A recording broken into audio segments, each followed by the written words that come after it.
Hey guys, welcome back to the channel. This is story about what if Naruto became the next sage of 6 paths at a young age due to a near-death experience. Part 1. Before I start, please do support for more amazing content and comments for part 2. Do consider to subscribe my channel and share my video to your friends and check out the description as well. Let's start the video. It is the 4th anniversary of the day when Minato Namikaze, the 4th Hokage of Konoha, sacrificed his life to seal the Kyuubi inside of his son Naruto. Although to the younger generation and those outside the village who don't know much about the ninja arts, it's defeat. Unfortunately for young Naruto, he was barely 30 minutes old from birth before he became its container. What most people don't know, the only other person knowing being Hiruzen Sarutobi, the 3rd Hokage, is that Naruto was able to meet the Kyuubi when he was 2, although he wasn't able to talk to it completely until he turned 3, which was also when he found out that he was Naruto Namikaze, son of Minato Namikaze and Kushina Uzumaki. Untold to Hiruzen, and finding out how much he understood, the Hokage realized that like his father, and probably like Itachi Uchiha, a once-in-a-decade super prodigy. This made Hiruzen wonder if this means that Naruto might be the next sage of 6 paths, especially since a few legends state that his 3rd child was in Uzumaki, or the sage himself. Right now, Naruto was heading towards the Hokage's tower, where he would be the safest, because while most people have happy birthdays, his is rather to see if the villagers would let him live to see next day.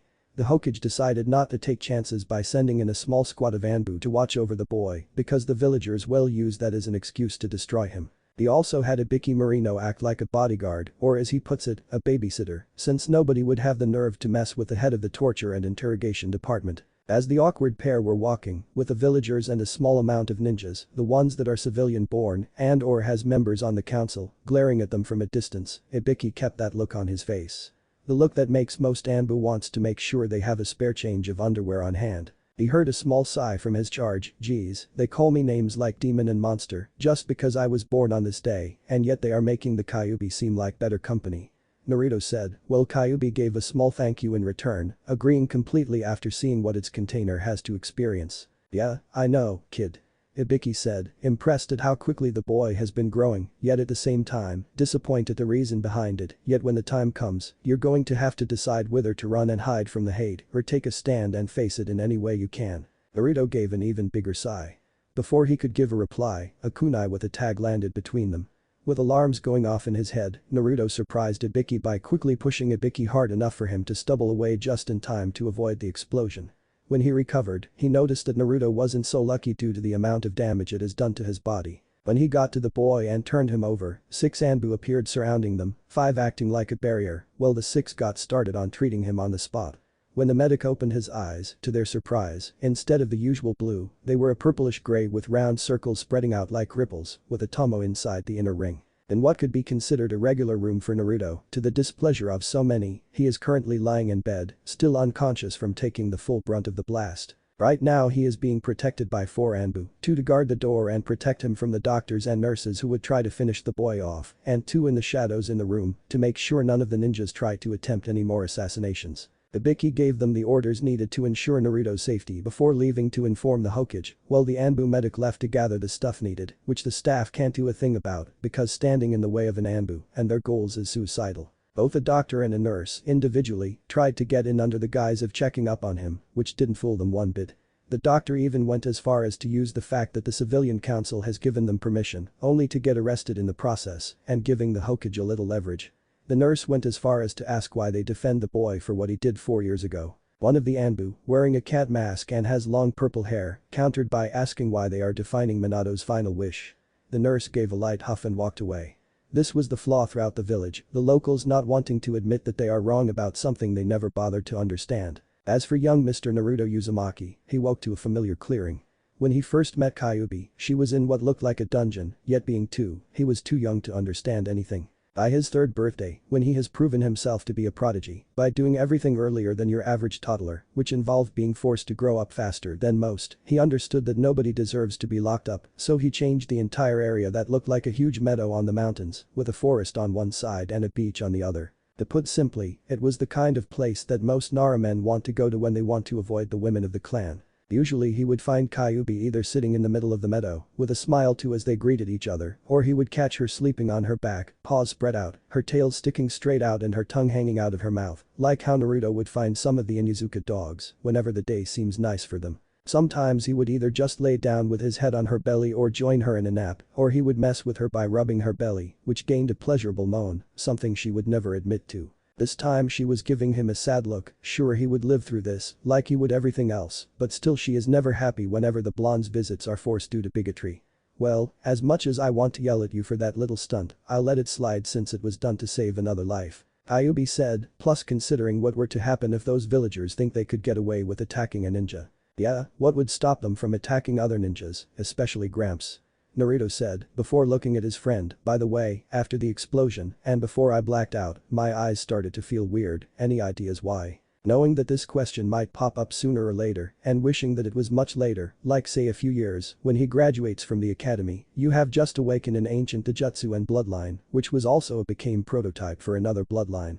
She started to explain, getting Naruto's attention when the words Taijutsu and bloodline were mentioned. Have you heard about the Sage of Six Paths? You mean that guy that some people say is supposed to be the original ninja? Naruto asked, the one who was supposedly the one to create what they called the foundation of ninjas everywhere. Yes, although like some stories, no matter how true are, become forgotten in time.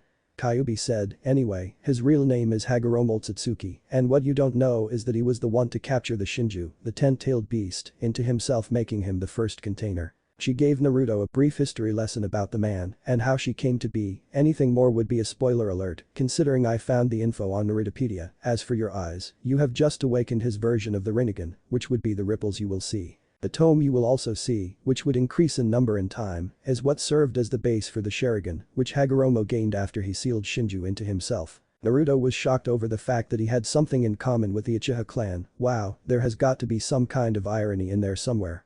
He said, getting a mixture of a snort and a giggle from Kyuubi, because she has seen how high and mighty the Uchiha clans make themselves out to be. Anyway, what can my eyes do, and how is my Sharingan different from the Uchihas? The Rinnegan part of your eyes allows you to gain control all of the elements, including a sixth one that has rarely been heard by anybody, the yin-yang element, which involves making anything through imagination. Kyuubi explained. After seeing Naruto went from shock over the sixth element to an evil smirk, she knew that a few poor, some well-deserving, saps are going to go through a whole new level of pranks. As for the Sharingan part, well you would be missing some of the strongest attacks that only the Uchiha can use, like theirs you can copy all kinds of techniques, no matter what kind they are, and analyze your opponents. Yet the one thing that makes yours better than the Uchiha version is that it protects you from their eyes in more way than one, as well as see through even the strongest of Genjutsu.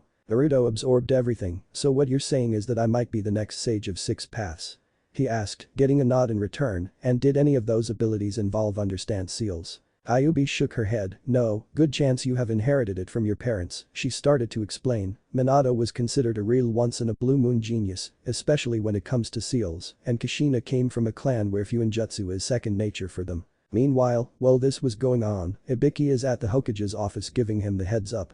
While he was angry that one of his own ninja would go as far as to use an exploding tag to kill him, not caring who they take out with him.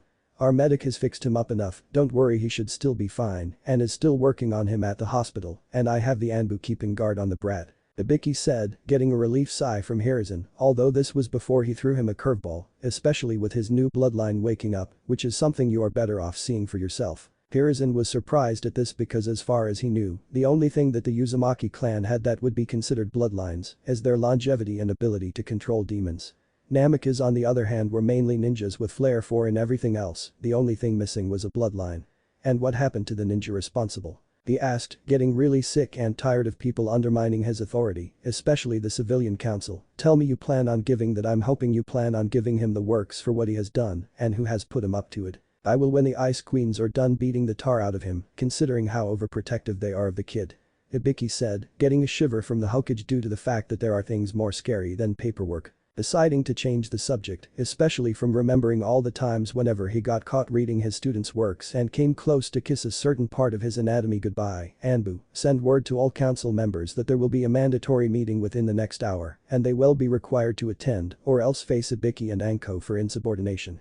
Hiruzen ordered. The Anbu shivered at this because even though they were considered elite, even they would never want to face any kind of punishment involving them and find Kakashi and tell him to get his lazy ass to the hospital or else he'll be chasing that damn cat for the rest of the year without both chakra and his precious eye. The Anbu gave a slight shiver as they acknowledged his orders and left. Even Ibiki shivered because that cat would make even cages consider retirement. If it's okay with you Lord Hokage, I'll go gather the necessary information for the meeting. He said, getting a nod in return. When he started to leave, Hiruzen flicked out of the office. When he arrived in the lobby, he started to walk towards the room that is reserved for Naruto when he was stopped by a nurse. Lord Hokage, you need to tell the Anbu to let the doctors in so that they can do their jobs. She practically ordered, only to get the evil eye, along with some killer intent in return. So you want me to tell my Anbu to stop doing their jobs so that they can let the doctors in to try and act like they are doing their jobs? Hiruzen asked, while causing the nurse to turn around with a look he knew all too well, and let me remind you that if the doctors would have succeeded, then the Kyuubi would break out and finish what it started, and whose fault do you think it would be? When the nurse's eyes went wide at this, exactly, it would be the fault of the person who decided to give the Kyuubi a reason to attack, especially if they are through the eyes of the person it was contained in. After sidestepping the nurse and reaching his destination, he came upon a commotion between the doctors and the Anbu standing between them and their intended target.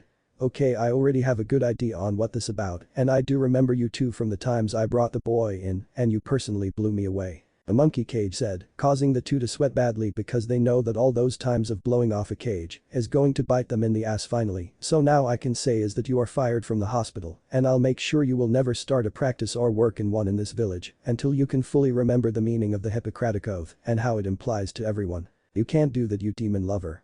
One of the doctors said with a scalpel in hand, only to lose his head in the process. Now do you want to join your friend or are you willing to walk away on your own power? The Hokage said. The doctor was shocked at what her colleague has done. She knew that he hated the boy with a passion, but she didn't know that it would be bad enough to where he would actually attack the Hokage in such a manner. Giving him a small bow and leaving, she turned to ask, why do you defend that thing? You know what it has done. This was when Kakashi came in. Oh, we know, that is why we are making sure that nothing happens to Naruto. He said, getting a glare from the woman. The question is what happens if you kill the boy, and it turns out that not only has the Kyuubi has been released, yet you've also killed an innocent boy to make it happen. The doctor walked away with a lot to think about. The two walked up to the door, get somebody to clean up this door and don't let anybody in, especially if it's somebody from the council. Hiruzen ordered, causing one of the Anbu to go to the morgue. They walked in just as Naruto was just starting to come around. Hiruzen took a seat nearby, while Kakashi stood in front of the bed, both hoping that Minato's legacy is okay. When his eyes opened, both gasped in shock when they could see that Naruto's eyes were different. Instead of their usual blue, they were a purplish gray with ripples surrounding the iris, with a tome in each other. Hey Gramps, Cyclops, how's it going? Naruto asked, getting them to snap out of their little stoop. Naruto, do you know what happened to you tonight? Hiruzen asked, while Kakashi was feeling annoyed with the Cyclops nickname, and they could hear some snickering in the background from the Anbu there, and what happened to your eyes? You mean besides the usual threats to my life? Naruto responded, making Hiruzen feeling guilty for his lack of action. Anyway, I was walking with Mr. Personality while we were walking. He waved his fingers when he mentions Ibiki, getting a snicker throughout the room. Then the next thing I know, a kunai lands between us and I notice a tag on the end of it. The only thing I can think of doing is making sure Ibiki was safe, so I used all of my strength to push him out of the way. By the time he was a few feet away from me, that was when the tag went off. This caused everybody in the room to be angry because of how far the villagers go to get some revenge, even at the cost of others, and when I woke up, I talked to a friend. Hiruzen knew which friend he was talking about, and Kakashi figured it out due to how close he is with the boy's family. That was when I noticed my eyes were different, almost like I was seeing things I couldn't have before. And did she tell you what happened to your eyes? Hiruzen asked. Yeah, she said it was the same bloodline that the Sage of Six Paths had, which is the Rinnegan that helped start the Sharingan eyes. Naruto explained, and there is one other thing, but I want to tell you when there aren't so many ears. Hiruzen knew that whenever Naruto said something like this, then he knew it was something important and he was the only person within the entire village, besides the Ichirokas, who he can trust a secret with, and anybody who wants to know would get something up the ass for their troubles, and the boot would be the least of their worries. He nodded and they chatted for a bit, mainly about Naruto's Dojutsu, so he can have something to tell the council. After a few minutes, Hiruzen left by Leaf Shunshin so that he make the meeting on time. Naruto then turned towards Kakashi and asked, hey Kakashi, does the Sharingan let you see through clothes? Considering that he is the only person in the room who has some experience with the eye. No, but I do know that the Byakugan is said to be capable of such things. Kakashi answered, him being an open pervert, considering how often he reads the Icha books, wondering if it could. Why do you ask? Oh, it must be the Rinnegan part because the Anbu in the corner doesn't seem to be wearing anything underneath her uniform. Naruto answered, causing two responses. The said Anbu to go red all over enough to give off a glow, which was followed by Kakashi and the other Anbu to faint at the thought, wow, now I gotta remember who owes me lunch now. This was when the Anbu doctor walked in and noticed the scene. "What happened here?" she asked, after finally getting the supplies needed and keeping the hospital staff from interfering her duties. "Oh, just flushing out a couple of pervs," Naruto answered, before turning towards the embarrassed Anbu. "What's up?" Naruto, can you really see through my clothes?" the Anbu asked. "No, I was making that part up." "Why?" Naruto answered, before it clicked why she asked and why she was blushing all over. "Oh," was his only response. Hiruzen is in the council chambers, listening as the civilian council bickered on and on about being interrupted with enjoying the Kyuubi festival, since it was the only thing they were allowed to enjoy, since both Hiruzen and the Fire Daimyo put a ban on all forms of fox hunting, including the ones involving Naruto, which was the main reason why Hiruzen chose the boys' guards carefully, in order to make sure nobody tries to use some sort of loophole to break the law. The Hokage, main council and clan heads just shook their heads, except for Fugaku Uchiha, who had a constipated look on his face, wondering who the bigger kid was. The children are their parents on the council. Hiruzen looked at his former teammates and old friend, all four of them, wishing that it wouldn't be so hard to just find somebody to take over their jobs so that they can finally retire happily, especially Danzo who wishes that he can retire to some tropical place. By the way, the Danzo in this fic won't have bandages, mainly because I have him as a good guy, and I'm not sure if the bandages in the canon were because of Kyuubi or because of the Sharingan eyes he had implanted on himself. On here, he is pretty much complete, meaning he still has both original eyes and both complete arms, all he has are a bunch scars all over his body. Deciding that they have waited long enough, if you don't become quiet within this very second, those making too much noise will be listening to the whole Flames of Youth speech from Might Guy. Hiruzen yelled out, causing the entire room to become super quiet, super fast, even the crickets outside went silent, even though the room was supposed to be soundproof. Well, it might be considered cruel, especially since he was still a Chunin, like his father, Might Die. Both had this way of clearing an entire area from the family's Flame of Youth speech to their nice guy pose, and heaven forbid if Guy were to find a pupil like him, or worse, find a woman willing to give birth to one. Seeing how everyone has calmed down, over an hour ago, somebody was crazy enough to attack young Naruto Uzumaki while he was being escorted to my office. Hiruzen started to say when the civilian council interrupted. "That demon deserves to die for attacking our village." One yelled out. "We need to avenge the fourth's death." Another yelled. Before a third popped up, "One more word and you will all be paying a visit to the torture and integration department, along with the would-be assassin." Hiruzen said, getting them to shut up while some were starting to growl. The first person to speak up, Hiashi Hyuga, a close friend of Minato Namikaze, asked about the boy's well-being. "How's Naruto doing, Lord Hokage?" Well considered royalty alongside the Uchihas and Senju, and when compared to the Uchihas on being a bunch of stiffs, thanks to his wife and twin daughters, he was becoming more open with his emotions. "The boy is fine, the Kyuubi has already repaired the major damage, as well as the ninja that was escorting him," Hiruzen said, causing most of the room to sigh in relief, although the ninja tried to use an explosive tag, despite the risk of life. "That ninja should have been killed along with the demon," a civilian shouted out. "For what? Doing his job. If we were to do that, then we might as well do that to everybody, including each other," Sumin Yazuka said, causing them to growl. "So who was the ninja assigned to watch over the pup?" "Ibiki Marino," Hiruzen said, causing a slight gasp to go through the room for two different reasons. For those who were ninjas, except for the Uchiha, it was because they are close friends with the man, due to how much he has went through in just a few short years he hit Chunin, from his team being killed by one of Kiri's strongest and sadist swordsmen, Kisame Hoshigaki, to losing his brother in a fire caused by the traitor, Aoi Rakusho. Anybody willing to go as far as trying to kill one of their own just so they would have a reason to use the past as an excuse to attack somebody who lost more than they did. The civilian council was the complete opposite because of the fact that they knew they were in trouble. Well, they agreed to take the risk of having one of their own who are ninja, but loyal mainly to them, try to take out the boy, and his escort would be collateral damage at most, but taking out somebody as important as Ibiki Marino, that would be suicide. Especially since retribution is one of Ibiki's specialties when somebody tries to cross him. "So is Ibiki interrogating the ninja now?" Inachi asked, concerned about both the boy and his friend. "Depends on how much the Ice Queens have left for him," Hiruzen said, causing everyone, including the Anbu in the room, to shiver because of the fact that those four see Naruto as a little brother and like overprotective sisters. If you try to harm them in any way, and then be ready to notify your next of kin. Deciding to continue, and because of the failed attempt on his life, Naruto has awakened an old Ijutsu, one that has only been mentioned in legends, and more powerful than the Sharingan and Byakugan combined. This got everybody's attention, especially the civilian council, most of which don't like the idea of the demon becoming any stronger, while the rest see potential in gaining more power, and Fugaku, due to him and his clan soaking in the fact that they have the most powerful eyes in the world. Shikaku Nara, the Jonin commander and head of a clan full of lazy-ass geniuses, or at least whenever their wives don't catch them sleeping on the job, spoke up. Naruto got the Rinnegan. He said, well, thinking Minato, Kushina, your son is making you both seem less troublesome. This definitely got every ninja and ex-ninja's attention, since the Rinnegan became as mysterious as the Sage of Six Paths. Everything about the man died just as he did, as well as those that knew him personally or knew of him during that time period. Although that never stops Naruto and Jiraiya, his most loyal student and supplier of his favorite books, from making cracks about Hirizen's age. Not just any Rinnegan, but one that helps starts a clan. Hiruzen said, causing most of the clan heads' eyes to pop out of their skulls, while Fugaku was seething in anger. That's right, Naruto has the Rinnegan that also served as the prototype for the Sharingan. Meanwhile, Naruto is at the hospital talking to Am, daughter of Tuchi, owner of Ichiraku's ramen, telling her about that prank on Kakashi. She was laughing hard because the boy was not afraid to exploit a person's weakness when it comes to pranks. She laughed harder when he told her how he accidentally made up a truth and that Kakashi and that one male Anbu fainted again when the female Anbu accidentally blurted out the truth.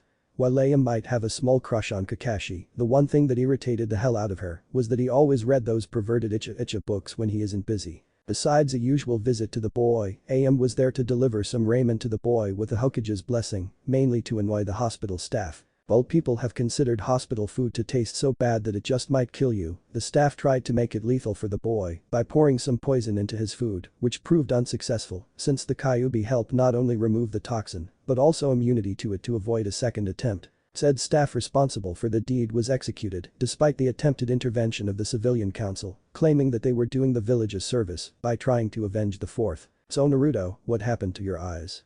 Am asked, curious about how his eyes went from ocean blue to ripple purple. Thinking about his words carefully, especially when it involves Kyuubi, it's a family bloodline, something that I need to be careful on since those stupid villagers would try harder to get rid of me.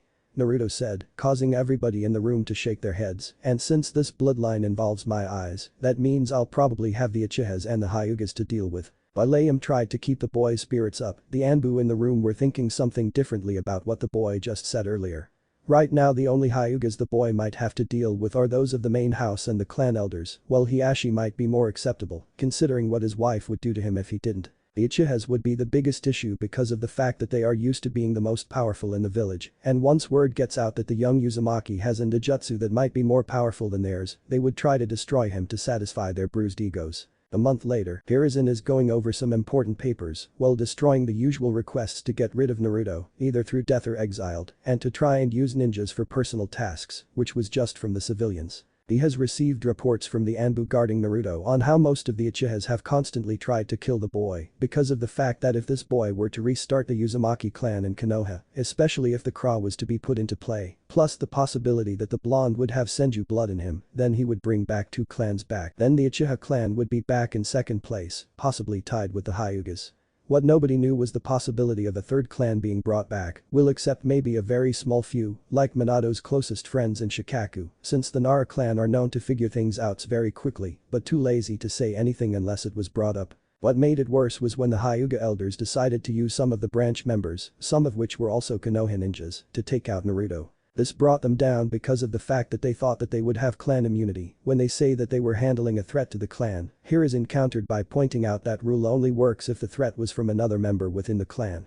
Outside, it's considered attempted murder, and the power of the village exceeds those of the clans. Now Hiashi selected a new council that was at least around his age, and right now the hardest thing he is going through is getting the clan to become reunified by removing the caged bird seal and merging both houses together. The month also produced a couple of things useful. Flashback: it was the day after that Naruto was put in the hospital, and Hiruzen was waiting for the boy to show up at his office, along with Yugao and Itachi, who were making sure that the boy showed up in one piece. The one thing he is getting sick of are people going behind his back to attack Naruto in the name of Minato, while also the civilian council trying to see what loopholes they can exploit. Right now, with all the power the civilian council has, he can't help but wonder if they threw in a few laws between Minato's fall and his return to the seat, so he has his two former teammates going over the laws to see if anything seems out of the ordinary in order to balance things out again. Plus, thanks to the info that Ibiki from the would-be assassin, the council member that orchestrated the whole thing, lost all their power and is now going to be in prison, along with those company of those who aren't afraid to get their hands dirty in more ways than one. A soft knock was heard. "Come in, Naruto," Hiruzen said. When the boy came in with his escorts, "Hey Gramps, how far are you in that book?" Naruto asked, not resisting the urge to put the old man on the spot. Hiruzen felt a slight shiver when Yugao and the other female Anbu were giving him a look that promised some kind of retribution, whether he is innocent or not. Something he picked up from his wife when his favorite students started to write said books. While as much as he would try to get even with the boy, he knows that it results in brutally humiliating retaliation. "Anyway Naruto, you have something you wanted to discuss with me?" Hiruzen said, trying to get the attention off of him. "Yeah, but like I said," Naruto said, knowing that his adopted grandfather would understand the meaning. Hiruzen nodded his head at this. "Anbu, give us some privacy, including all of you in the shadows," he said, causing puffs of smoke to appear at where they were located at. After activating the privacy seal, "So Naruto, what was that one thing you didn't want to discuss in front of others?" Naruto gave a deep breath, knowing that even though the old man knows about the whole truth behind the attack, about how Madara Uchiha came along and destroyed Konoha, but also destroyed his family and had a big hand on why he was alone in the world, yet what he had to say might be past too much. "I think I can bring the Kyuubi out without killing the both of us," he said, while beginning a countdown inside his head. When he got to 0, "Naruto, are you crazy? You know how crazy the villagers will get if the Kyuubi gets out," Hiruzen said out of concern, not just for Naruto, but for Kyuubi as well, since she was basically not only keeping the boy alive, but also his closest friend, since most of the parents try to keep their kids away from him, even if it does prove that you are both separate beings. Seeing that the old man is done ranting, "Yeah, if she wants that option," Naruto said, really getting the old man's full attention, deciding to explain the part about how he can somehow read seals like he would a book and how Kyuubi believes it might be an inherited factor from both parents, and what Kyuubi wants is to be released as a full-blooded human, so that way she can actually have a second chance in life, giving the old man a new surprise look, plus considering the fact that she has been nothing more than a prisoner since Mito Uzumaki sealed her inside herself. "I don't blame her for wanting to get back out to experience freedom again." Hiruzen's face went from surprise to solemn. Ever since Naruto became a link between him and Kyuubi, he started to get a new understanding about the nine-tailed beasts and how badly they have been represented throughout history. From what he has learned from Kyuubi is that all they wanted in life is to enjoy it the same way humans do, but it is because of humans forcing them inside the bodies of other humans that led to how they are perceived, as well as their containers. In some ways, it just goes to show that the most dangerous thing in the world is human ignorance and human negligence, while the so-called demons are just living creatures that are dragged into things they don't want anything to do with. "I sense that there is a but coming," he said. The one thing he learned a long time ago is that no matter how good things sound, there is always a but coming to remind you that there is always a catch involved. Well, considering that when Kyuubi gets to be reborn as a human, she'll end up having human chakra, meaning that her demonic chakra will have to go somewhere, meaning into me, Naruto said, with Hiruzen understanding right away where this was going, showing why he is known as the professor, which in turn would make me a Hanyu, and I'm not sure what kind of changes I'll be going through. Knowing when to leave things alone when he needs to, and I'm to assume that you want something from me, am I correct? Hiruzen said. "I need training," Naruto said, "not just with my eyes, but everything I would need to learn to become a ninja, seals and all the basic stuff I would need to learn. I know that I can wait for the academy, but I get a bad feeling about it." While glad that the boy knew that he would need help in getting stronger, he felt disappointment because the boy's feelings were founded. Before he came back into power, the civilian council took over the academy and made a whole bunch of ridiculous changes, making it friendlier towards their kids, while making it seem like child's play to those from ninja clans or have parents who are ninjas. What made it more ridiculous was when they replaced a good portion of the interest classes like Fuinjutsu and Kenjutsu for things like etiquette and flower arrangements for the girls.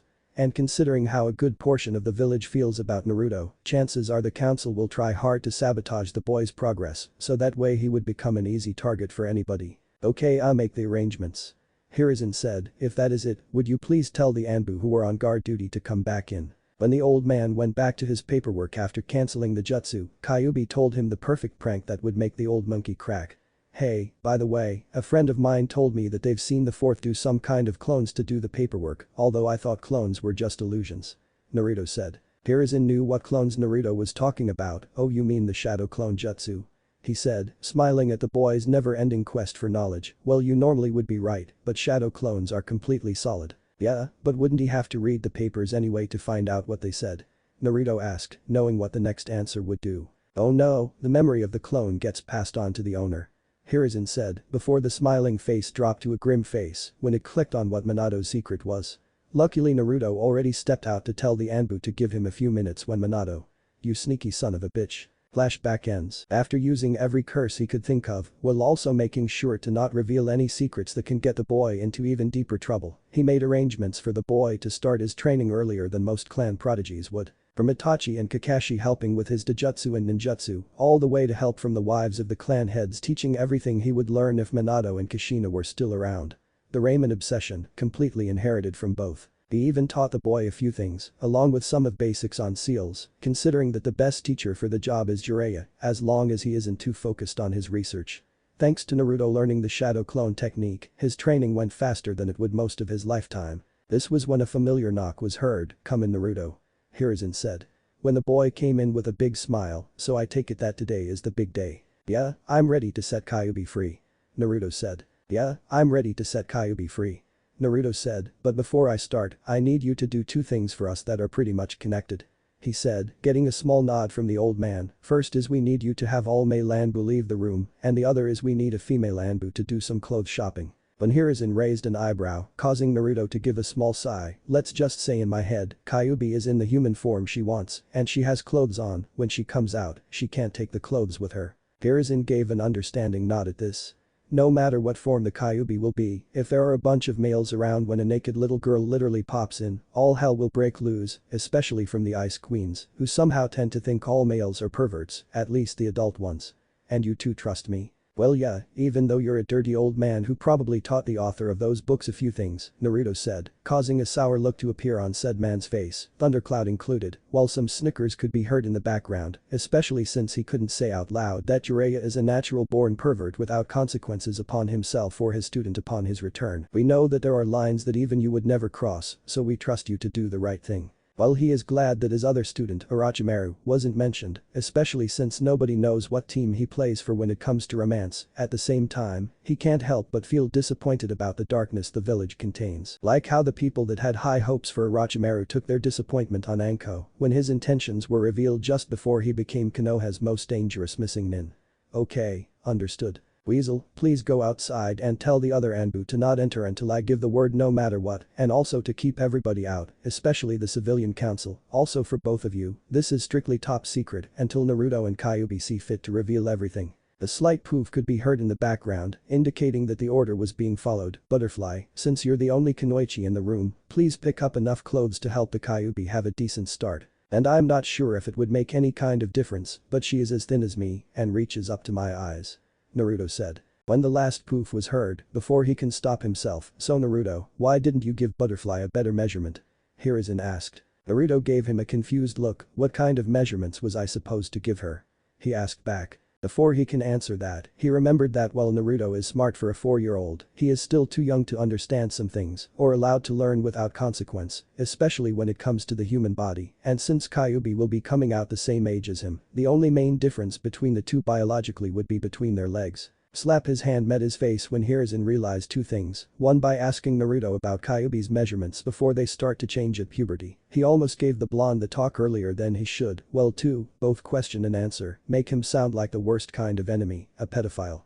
"Never mind, something you aren't ready for at the moment," he said, hoping both Naruto and Kyuubi would forget all about it when the time comes for nature to change a few things. While on the outside, Naruto was keeping a cool head, on the inside, Kyuubi was having trouble due to all of the laughing she was doing right now. What just about everyone in the village don't know is that Naruto knows way more than he should for his age, even a little bit about the difference between the bodies of boys and girls, and how they change at certain point in the future, thanks to him accidentally finding one of Kakashi's Icha books that fell out of his pouch, and Naruto was the one to find it. While Kyuubi only gave him the basics, promising him that he wasn't ready to learn how to fully understand what else their private parts are used for other than peeing. When Kakashi returned to reclaim his book, he knew that the Ice Queens and anybody close to Naruto, especially the female portion, would make him cease to exist if they started to think that there is another Kakashi in the making, so in return for keeping what he read in the book a secret, Kakashi agreed to take care of Naruto's shopping, since the civilian stores would rather shut down than treat Naruto like a child with too much on his shoulders.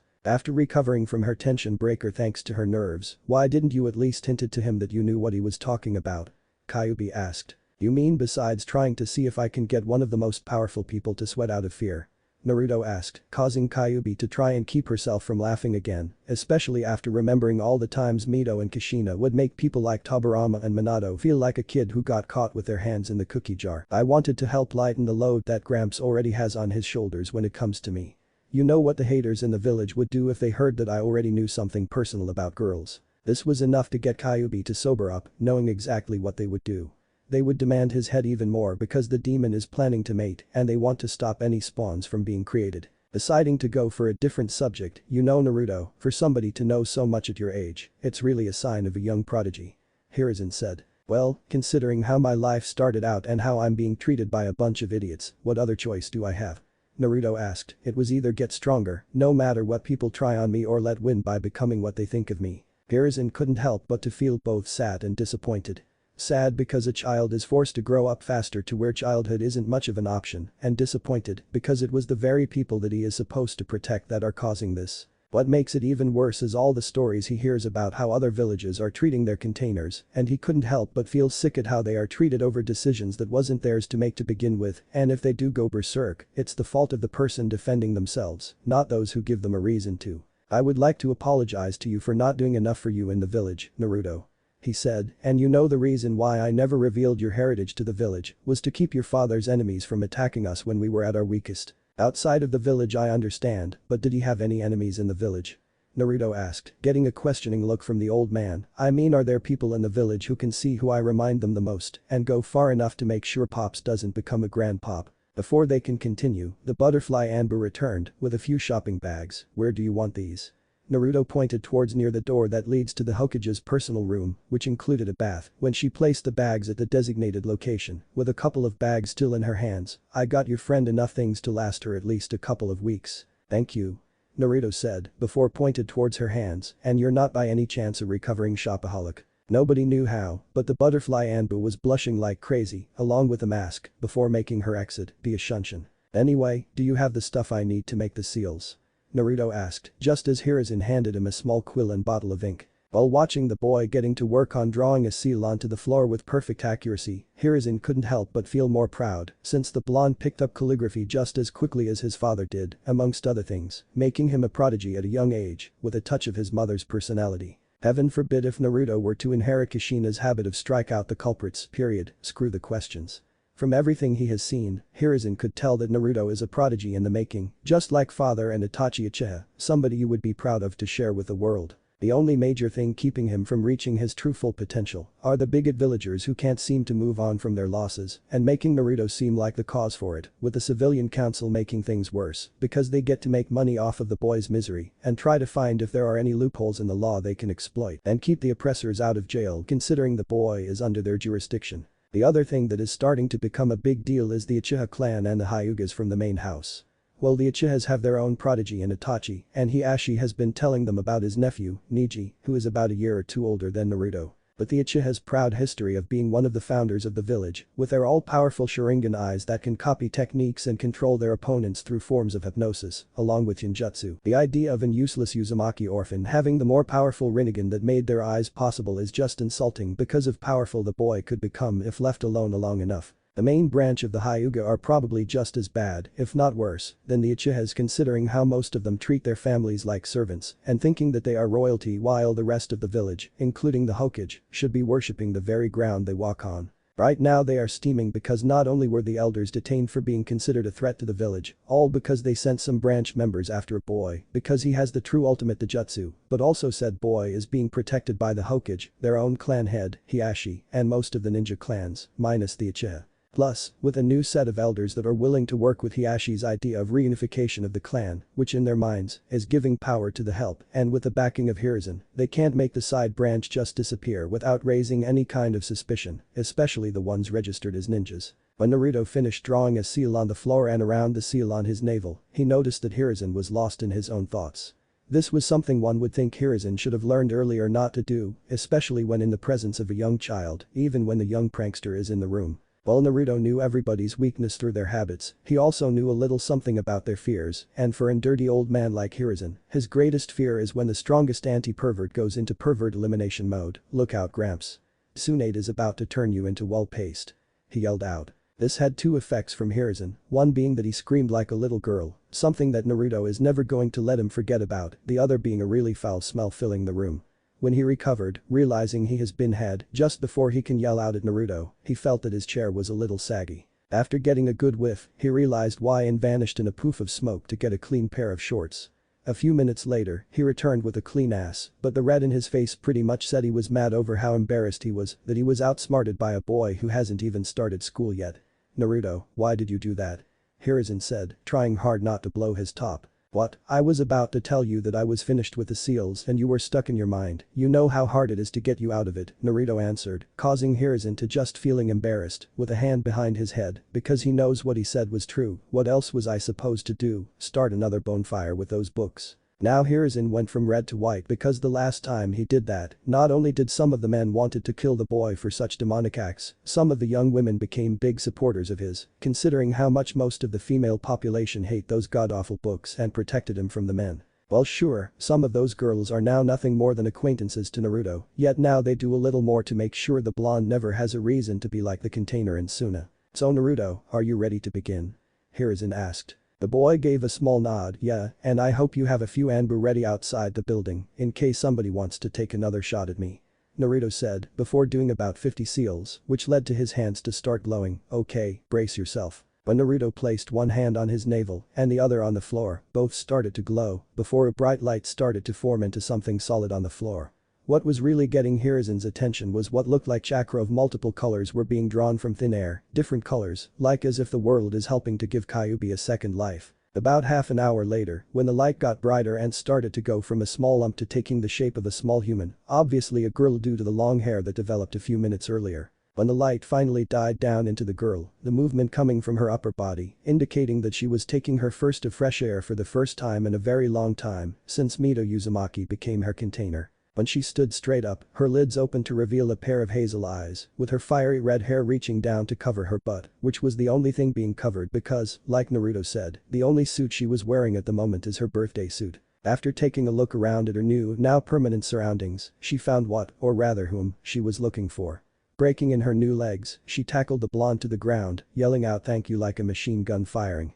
While Naruto was a bit oblivious about Kyuubi being nude, he was still blushing due to instincts that only his body seems to know. Kyuubi, as much as I'm enjoying this, would you please put some clothes on?" Remembering who else is in the room and turning her head enough to see where he is, she realizes that with the position she was in, she was giving him a good view of her butt and a certain part of her anatomy. Even though he would never think of such vile things about children, it was still embarrassing as hell for her to be in such a position. So, after becoming redder than a tomato, jumped to her feet and ran towards the empty, grabbing the bags that the Anbu dropped off. While Naruto was slowly getting back up onto his feet, the smile on Hiruzen's face just grew a bit, because no matter how young the prodigies are, sometimes strength of heart can overpower anything. As much as he would want to put Naruto on the spot, some of his jokes would go over his head, and if he were to ask any of the Ice Queens, Sum or any of the clan wives, they would things to him that Kushina herself have promised to do to him whenever she had her girly moments, especially when it came to Minato. While he can't use anything that would be found in his students' books, he can still act like the grandfather figure that most people see him as, especially those who tend to fall under the villagers' prejudice, which never seems to end, ever. "So Naruto, how does it feel to be hugged by a girl?" he asked, which caused the boy to become even redder. "It felt nice, but I feel weird for some reason," Naruto said, giving him the typical response of any child. No matter how mature the child can be at a young age, when it comes to certain feelings, they can still be clueless on how to deal with them. Hiruzen gave a small chuckle at this, especially when it came to remembering all the times he had to keep his sons on the straight and narrow. When it came to girls, "Don't worry, my boy, those weird feelings will turn out to become something wonderful," he said, well picturing how Naruto would react if by some chance the council tries to force Naruto into the Kra after they decide that it would be better to preserve an ancient bloodline, while also hoping to use their own daughters to help obtain more control over a village that is supposed to be run by shinobi. "Hope I don't end up like that old coot I met at the hot springs," Naruto said. Hiruzen couldn't help but chuckle at the memory of how Naruto first met Jiraiya, Toad Sage and self-proclaimed super pervert and his godfather. While Naruto knew who his godparents are and that they were supposed to take care of him if anything were to happen to keep his parents from raising him themselves, like death, and he said that they would have to earn his love and respect as well as forgiveness for leaving him to the wolves just to pursue their own endeavors. What Naruto was referring to was when after he finished his training session with Itachi and Kakashi, when they decided to treat him to a day at the hot spring, while also threatening the person there what were to happen if she were to deny Naruto in any way. After getting settled in, they heard a slight giggling in a tree nearby, which after looking was Jiraiya doing his research. Due to Naruto's innate ability to pull a fast one, he found a small pebble and, thanks to his wind chakra, sent it flying into the man's butt, which in turn caused him to leap off of the branch he was on and into the women's side of the hot springs. That was how Hiruzen and most of Konoha knew that he was back when they hear the girly scream of pain that only occurs when the super pervert gets busted and has to pay a price. When he was thrown out after getting pounded, Jiraiya chewed out the boy for getting him caught while dusting himself off, only for Naruto to add insult to injury by using the women's maternal instinct on him, by doing the hurt children bit, making it sound like he was being threatened by the oldest man in springs, resulting in a hand to reach out, grab Jiraiya by hair, and yanked him back into the other side of the fence, going for another round of femme fatale, this time making the first one seem like nothing more than a playground brawl. After recovering and meeting the old man, Jiraiya was finally able to realize that he has been played twice by the son of the two that he loved as children, even though they had the same habit of busting his chops about his favorite pastime. Learning about Naruto's life from after Minato's death to when he gained the original Rinnegan, he realized that dropping off gifts and hoping he would get the money he sent him to live off of wasn't enough, especially since too many people thought they had the right to get revenge on a boy whose only real crime was being born when life was being lost and forced to carry a burden that the rest of the village would be too much of a coward to accept.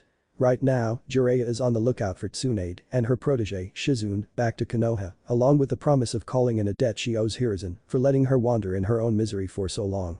Don't worry, Naruto, as long as you give people the respect they deserve, especially girls, then in the long run, they will be more than glad to return the favor.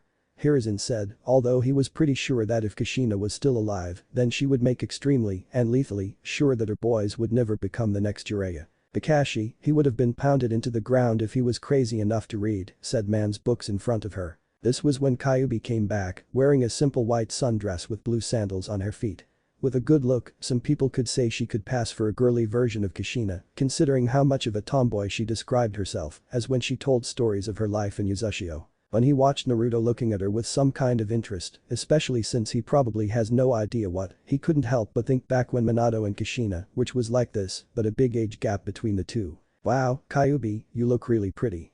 Naruto said. Kyuubi's face became hidden under the hair to help hide the blush that was starting to appear on her face. Thank you Naruto. She said. Hiruzen couldn't help but feel like a small case of deja vu hitting him, the difference being that Minato had trouble shutting up to the point where Kushina's fist shut him up before his foot could. Getting back to business, so when is Naruto supposed to absorb your old chakra? He asked the pair. Kyuubi went into a thinking position before saying right about now. And just before they knew it, bright yellow chakra flew out of Naruto, hitting the roof, becoming bright enough to make the Hokage Tower look like a lighthouse. This got a good portion of the village's attention, especially those believing that the demon is showing his true colors to the Hokage, while their counselors decided to call a quick meeting in order to prepare for the boy's permanent removal. The scream of pain was a bit unbearable considering the changes Naruto's body is going through, while Kyuubi and Hiruzen had their eyes covered due to the light. Even though the light was bright, they can still make out an outline of the boy that was changing to show not only his body growing, but also some things growing out of it. After a while, when things calmed down, the two blinked their eyes a couple of times before doing a double take on what they're seeing now. Before them stood a slightly taller Naruto with a pair of fox ears on his head, sticking out of his now red streaked blonde hair, along with his Rinnegan eyes gaining 2 tomos each, adding to the 2 he gained along the way, totaling to 5 each. While in awe, both couldn't help but feel that something is missing.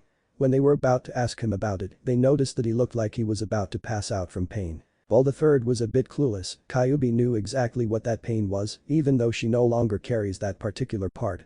Looking down to confirm it, she could see bulges in both pant legs. His tails are caught in his pants. She explained, getting the man's attention. While not knowing the feeling of such pain, Hiruzen couldn't help but flinch. Getting up from his chair and walking up to his surrogate grandson, let's get you some relief from the pain. He said, before leading the boy towards the other room, a loud "Yo" was heard. When they stepped out, Naruto now has 9 tails sticking out behind him. This was when Kyuubi went girly and tackled him into the ground once again, while getting a feel of the new Naruto, especially the fluffy tail. Hiruzen chuckled because he can picture that being Kushina before she threatened retribution towards anybody who would say a word of this outside the office. Deciding to get back to business, he gave a small cough, causing Kyuubi to jump back onto her feet, blushing for her moment of weakness. So Naruto, how do you feel? Hiruzen asked with some concern while also trying to figure what needs to be worked out with Naruto's physical instructors. A little weird, but the good kind, Naruto answered, although I'm still trying to get used to having tails and ears that move. Now all we need to do is place a genjutsu on you in order to hide your true appearance. Hiruzen said. Nah, I'll stay the way I am. Naruto said, considering how badly they flipped when they saw my eyes, and there are still ninja not loyal to you completely, they would dispel it just to help get some mobs started. This caused Hiruzen to frown, because the ninjas that came from civilian families, especially the ones with connections to the council. Besides, can you picture the look on everyone's face when we tell them that they created a demon? Everybody laughed at this, while it was wishful thinking, they knew that the villagers would try to deny it, and the civilian council would try to make it where the laws apply only to humans, without thinking about the double-edged sword. Anyway, we need to give you a new name.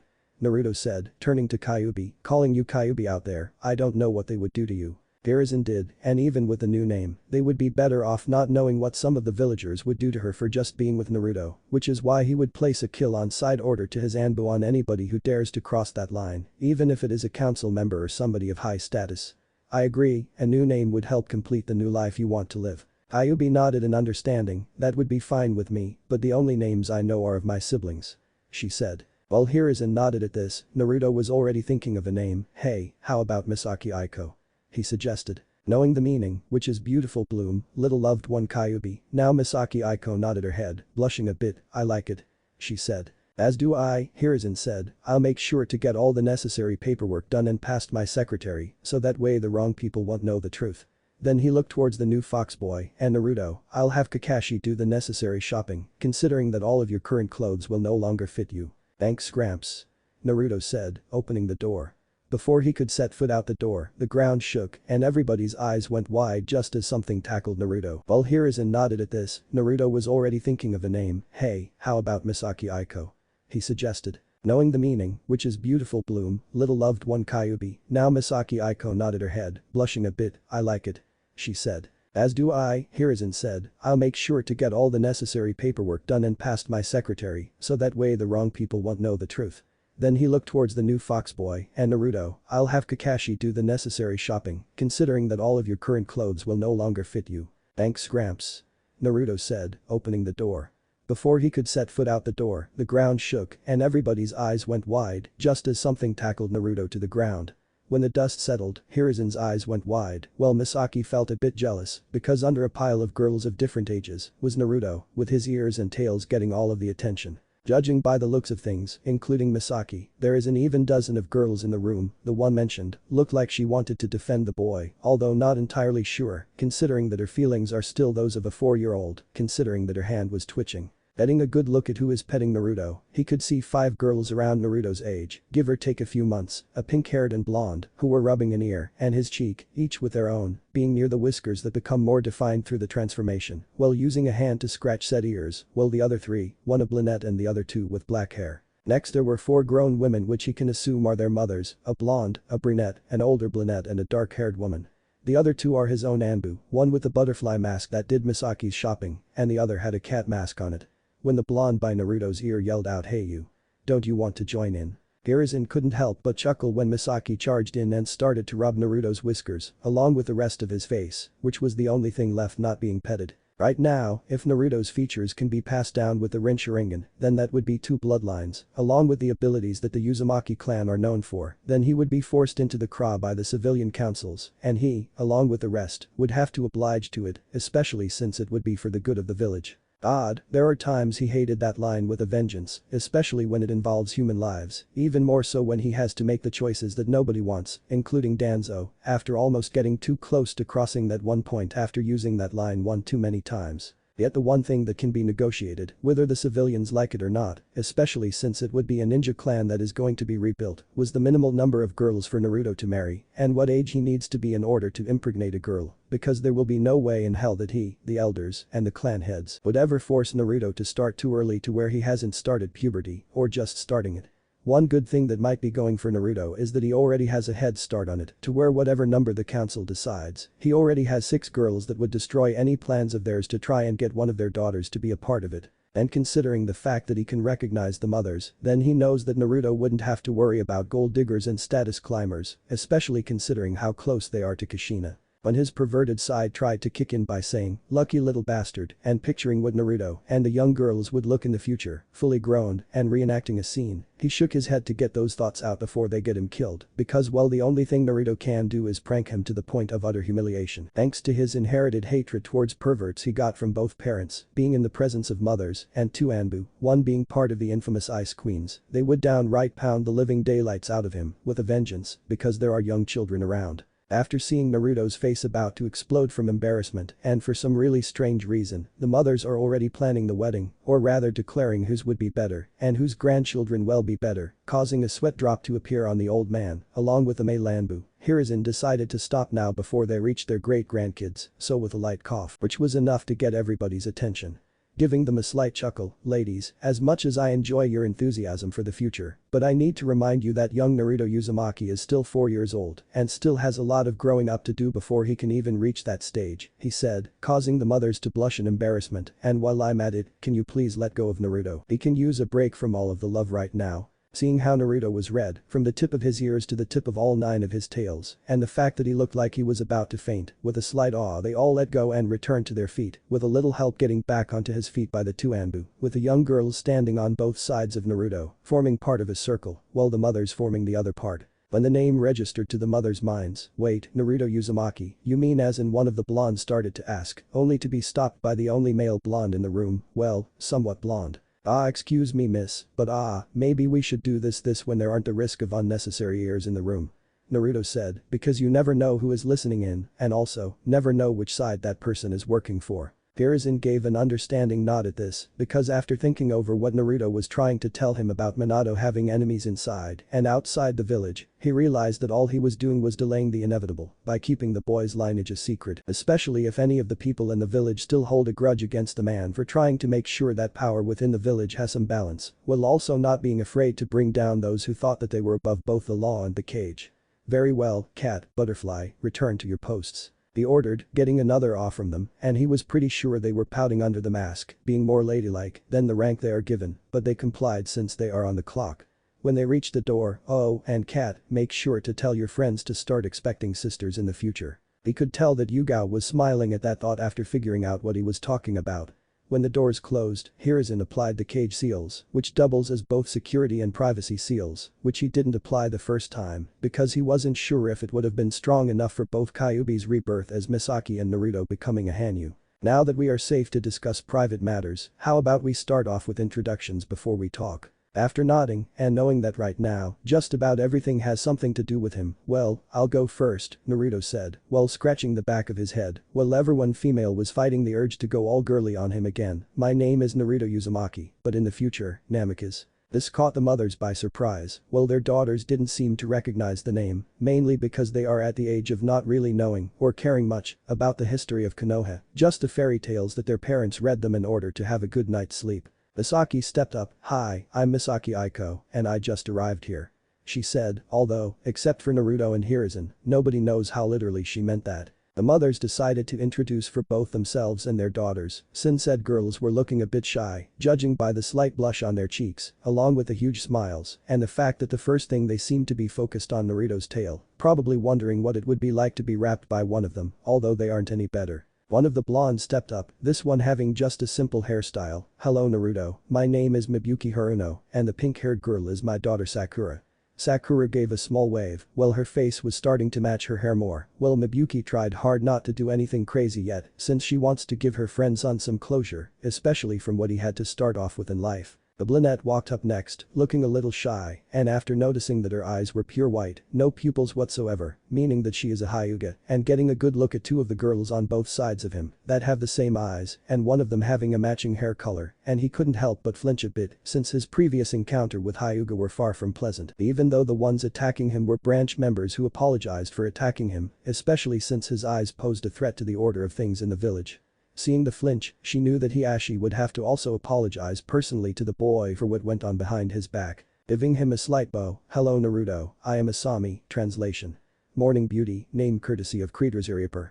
"Thanks man, Hyuga, and the two girls on your sides are my twin daughters, Hinata and Hanabi," pointing to each girl when saying their names so that he would know which is which, causing Hinata to touch her fingers. And Hanabi was getting ready to live up to her name, judging by size of her smile and the wave she gave, both blushing a bit more, and also, she continued, although her eyes started to water up, "I would like to apologize on behalf of my husband, Hiashi, who is the clan head, and the Hyuga clan for what our elders tried to do behind his back by trying to kill you for something just because of their own fears." This was when the black-haired woman stepped forward after seeing her friend try to make amends for her clan's stupidity and after seeing Naruto give her a flinch as well from remembering his experience with her clan, trying to kill him as well. She felt just as bad because it was her best friend's son that was on so many people's assassination list and her own husband pretty much encouraged the attacks along with getting their youngest son ready to take the blonde out, trying to force him to become another prodigy like her oldest. "I would also like to apologize as well, Naruto, for what my clan has tried to do because of their wounded pride over who has the better eyes." After seeing Naruto calming down and looking like he has his mother's sense of who is lying or not, "My name is Mikoto Uchiha and the girl on the end is my daughter Dawn." Said girl, who was pretty much the mini version of her mother, just gave a small nod while trying to hide her blush and unlike most of our clan, myself, along with Dawn and my eldest son, Itachi, don't believe in the fact that our eyes are what makes up great. Taking a look at the two women who he can tell are strong but are right now looking a bit fragile because of actions of those with too much power, Naruto knew what needs to be said. "You're forgiven," he said, and watching as their heads shot up with a spark of hope shining in their eyes. "I know not to blame everybody for something that a bunch of bullies have done. I don't want to be like those people who keep blaming me for everything that goes wrong." The final woman, the brunette with her hair in a bun and sporting a regal look, walked up and gave a respectful bow. "Hello Naruto, my name is Ju Yamanaka and the blonde by Sakura is my daughter, Ino."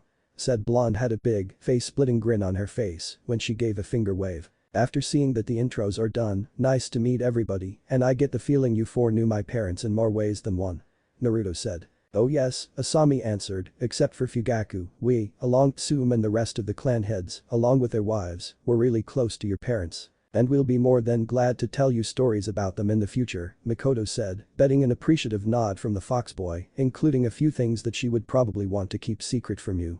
In the afterlife, a certain Redeed felt the urge to start smashing some skulls of people who know her too well. With everything out of the way, everyone was sitting down, Naruto and the girls on one couch, the mothers on the spare, while Hiruzen stayed in his regular seat, although the adults were smiling a bit at a blushing Naruto. The main reason being that the girls all wanted to sit by Naruto, so they came to a silent arrangement, or rather found an empty spot, and somehow, they all worked. Misaki and Dawn are both sitting on his lap, his arms being held by the Hyuga twins, and his legs, well, the parts closest to the floor, hugged by Sakura and Ino. And for an added bonus for them, each girl had a tail or two wrapped around them, making them feel safe and warm. This got the adults smiling and picturing what the future holds for them, although Hiruzen's was different from the mothers. Well, he is glad that the boy is having a head start at finding love, although somebody would have to explain it to him when he is getting closer to puberty. He can't help but picture how Minato and Kushina would react to this, especially since Kushina has a tendency to go overboard when excited. With the mothers, they couldn't help but feel pleased at how close their daughters have already become to their friend's son, although they also couldn't help but feel a lot of heartbreak while becoming in the future. Plus, they felt a bit envious with the girls for finding their future Teddy Fox so early. Deciding to get on with those, "Well Naruto, now that everybody is comfortable," he said, causing the kids to blush and the mothers to giggle, "go ahead and tell them everything, and I'll gladly fill in the gaps." Naruto gave a small nod and decided to tell them something that would double also as a bit of test on the people to see if they will follow their hearts or the crowd. Releasing a small sigh, he decided to start off with what happened about a month ago. "Okay, you all know about me gaining a taijutsu, right?" Naruto asked, getting a nod from everybody. Well, he started to explain, only to be interrupted by his fellow blonde. "Wait, Naruto, you're the one who has the eyes that is supposed to be better than the Sharingan?" Ino asked, looking excited. After giving her a nod, "Can you show it to us?" she asked, giving him the puppy dog eyes. "Yeah, can you?" Hanabi asked, double-teaming him with the same eyes. When the other four pretty much surrounded him with those eyes, he didn't stand a chance, which in turn, gave him his first lesson about girls.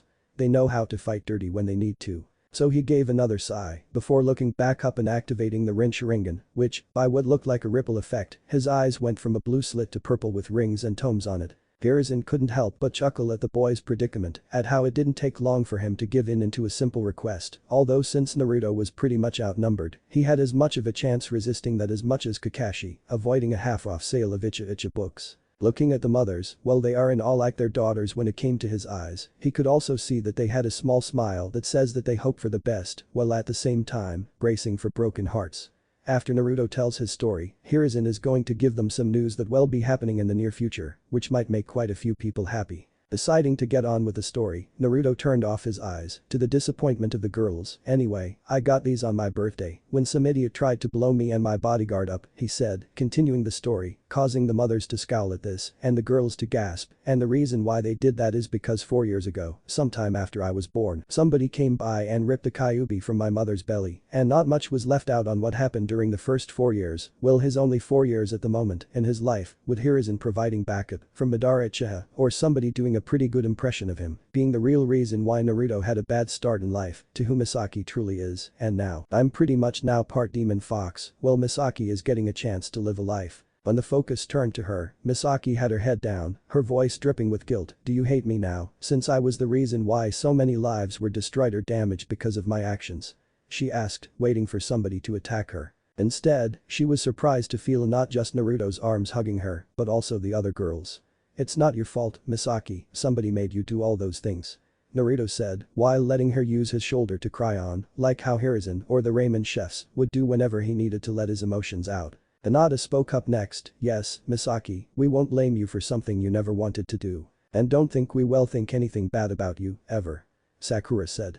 This finally broke the dam, because Misaki started to bawl out from all the love she was receiving, which caused a ripple effect since Naruto and the other 5 started to tear up. Outside the group, the mothers were smiling themselves, as well as tearing up, because their daughters are showing what they themselves would have done, along with making them realize even more that the 9-tailed demons are also creatures of feeling as well. Even Hiruzen was feeling proud that both Naruto and Misaki are having a fresh start in life, while also feeling a slight pain in his heart because what Misaki went through, he has seen in the eyes of several of his ninja that were pretty much forced to do such vile deeds themselves, especially if they were orders given by himself, and felt such guilt for taking so many lives, especially from the innocent who weren't given a chance to enjoy the rest of their lives. While the kids are busy supporting the one that needs it, Hiruzen decided to have a chat with the mothers to let them know what the future will be holding for the youngsters so that they would have something to discuss at home with their husbands when 3 of them will be hearing the same thing real soon. "Well, looks like a bright future for the young ones are started to ignite with a single spark," he said, getting a slight nod from the mothers, while one of them gave out a small indeed as a response, especially when what took a couple of minutes, the young uns separated and started to talk, "And I have something that might make everyone in the room happy." Naruto interrupted him after something clicked him. "Hey Gramps, what did you mean when you told Kat to tell her friends to expect sisters in the future?"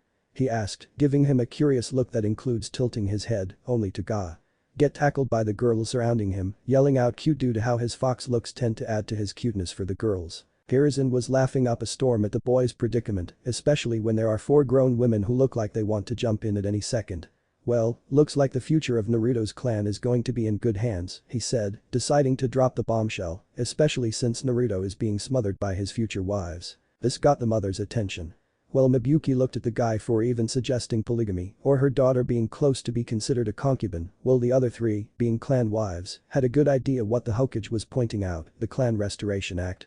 Ju asked, understanding what Naruto knew bloodline would lead to. When Hiruzen gave a small nod, "And you're planning Naruto's future for his clan already?"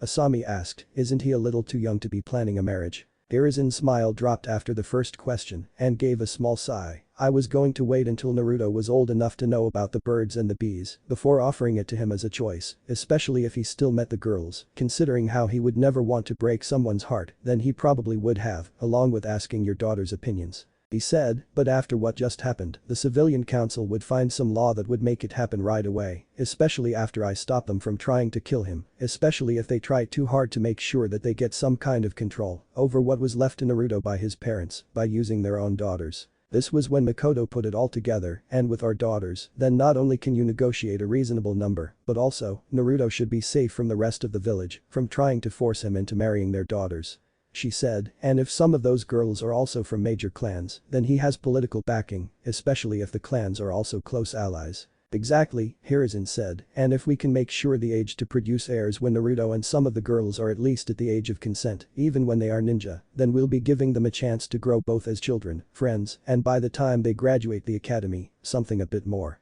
This was when everybody's focus returned to the children, and they all can't help but laugh, because Naruto was trying to recover his breath, considering how blue his face is, with the girls apologizing for hugging him too hard. At least I know the boy would be in good hands, even if I don't live long enough for him to show me my first great-grandchild. After giving Naruto and the girls a brief and age-friendly version of what is about to come, they all nodded in agreement that they would give things a try, especially since the girls were blushing at the thought of marriage, which caused some smirks to appear on their mothers' faces, meaning that there will be some long-term teasing for a good long time. This was when a knock at the door got their attention.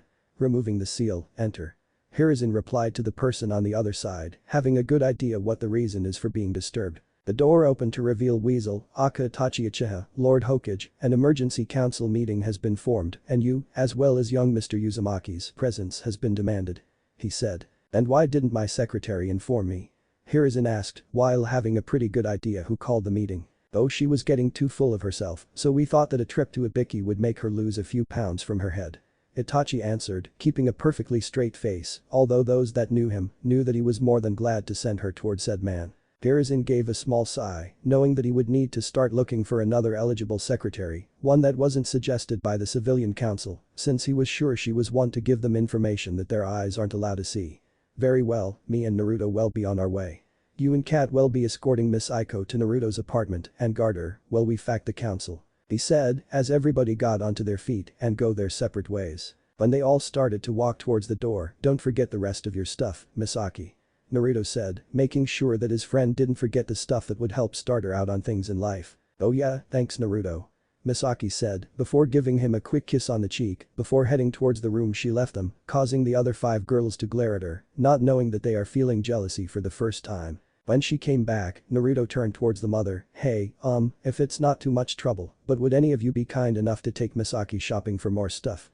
Naruto asked, looking towards the ground while his ears went flat. I'd go with her, but, betting a hand on his head, he looked up to see Mikoto, along with the rest of the mothers, giving him an understanding smile. We would love to help you friend.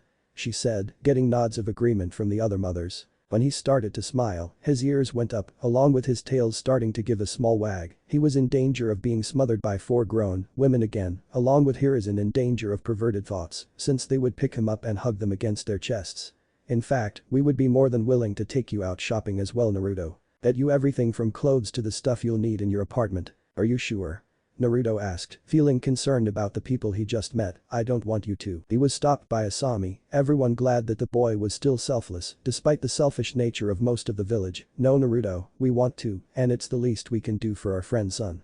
She said, and you don't have to worry, we know a few stores that would be glad to serve you, especially since some of them are run by people who opened them after the attack. Ibuki continued from there, and since you have already got a bit of a head start with your ninja training, we know the perfect store that would be more than glad to help you get what you need to get better.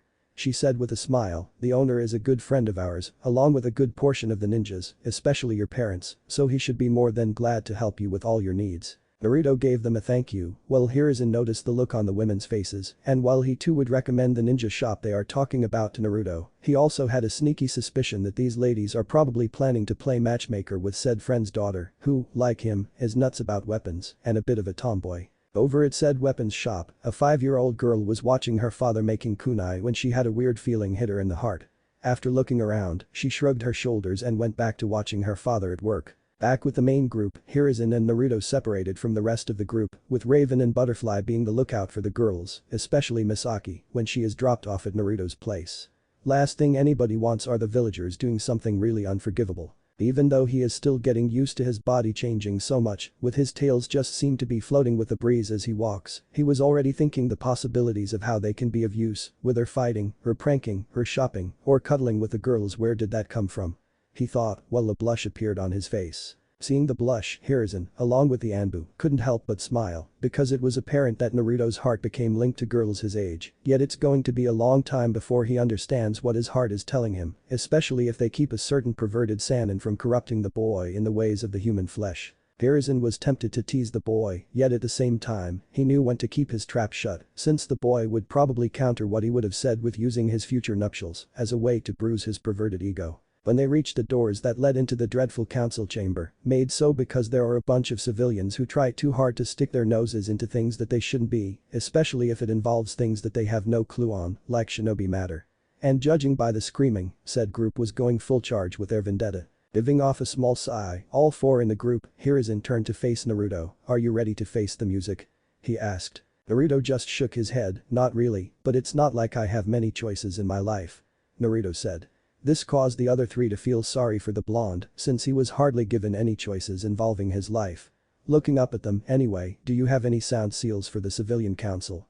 My head is starting to hurt just from being out here." Hiruzen had a depressed look on his face. "No, unfortunately, I do not, and it's still being researched to see how to apply it without violating somebody's rights," he said, and looking at the boy, or rather his new ears, he understood why he would ask, since the boy's body change would include stronger senses. "But I will make sure that the whole meeting is bearable enough for you." Both gave each other a small nod before walking into the lion's den. Inside of the chambers, while the civilians are spouting out nonsense about the demon showing its true colors and needs to be put down before it finishes the first attack, or to the rest of the room, "Stop it so they don't end up paying for their own stupidity," the rest were ignoring them. Except for Fugaku, the clan heads, along with the three elders, were just playing a little card game to pass the time, since they learned a long time ago that the best way to beat the council was to either catch them completely off guard or just let them wear themselves out, while also keeping an eye out for any orders that would violate the laws of the village. Mainly, use their ninja training to help deal with politics. When the doors opened, there were two different responses when people got a look at the new Naruto.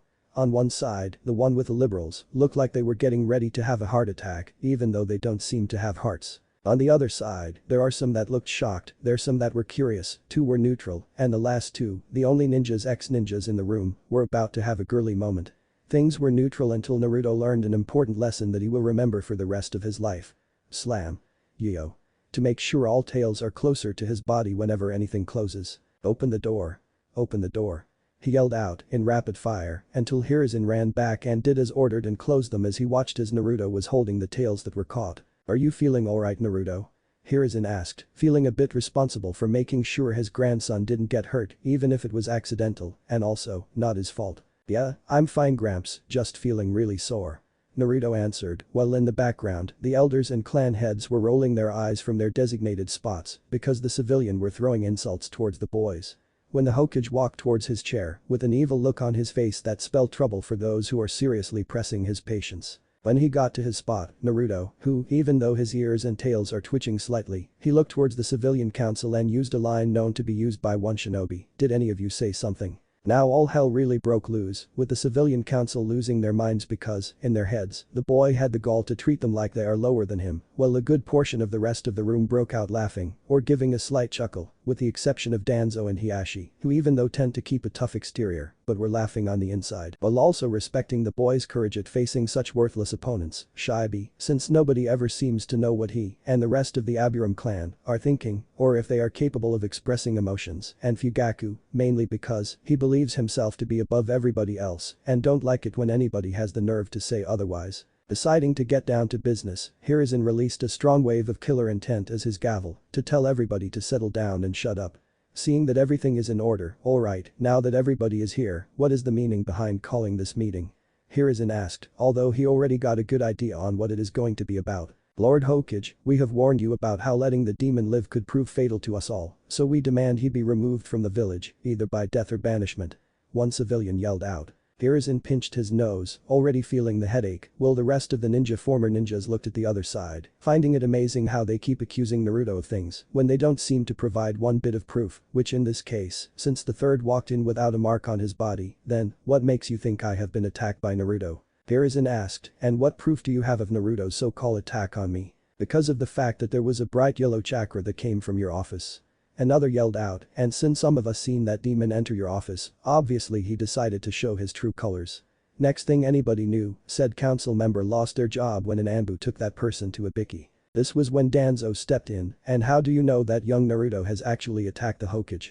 He asked, especially since that person walked in without a single sign of being attacked. After getting a good hard look at Hiruzen, they realized that while he doesn't look hurt, he would be more than glad to put the rest of the civilian council into a whole world of hurt for trying to use him as an excuse to take out Naruto.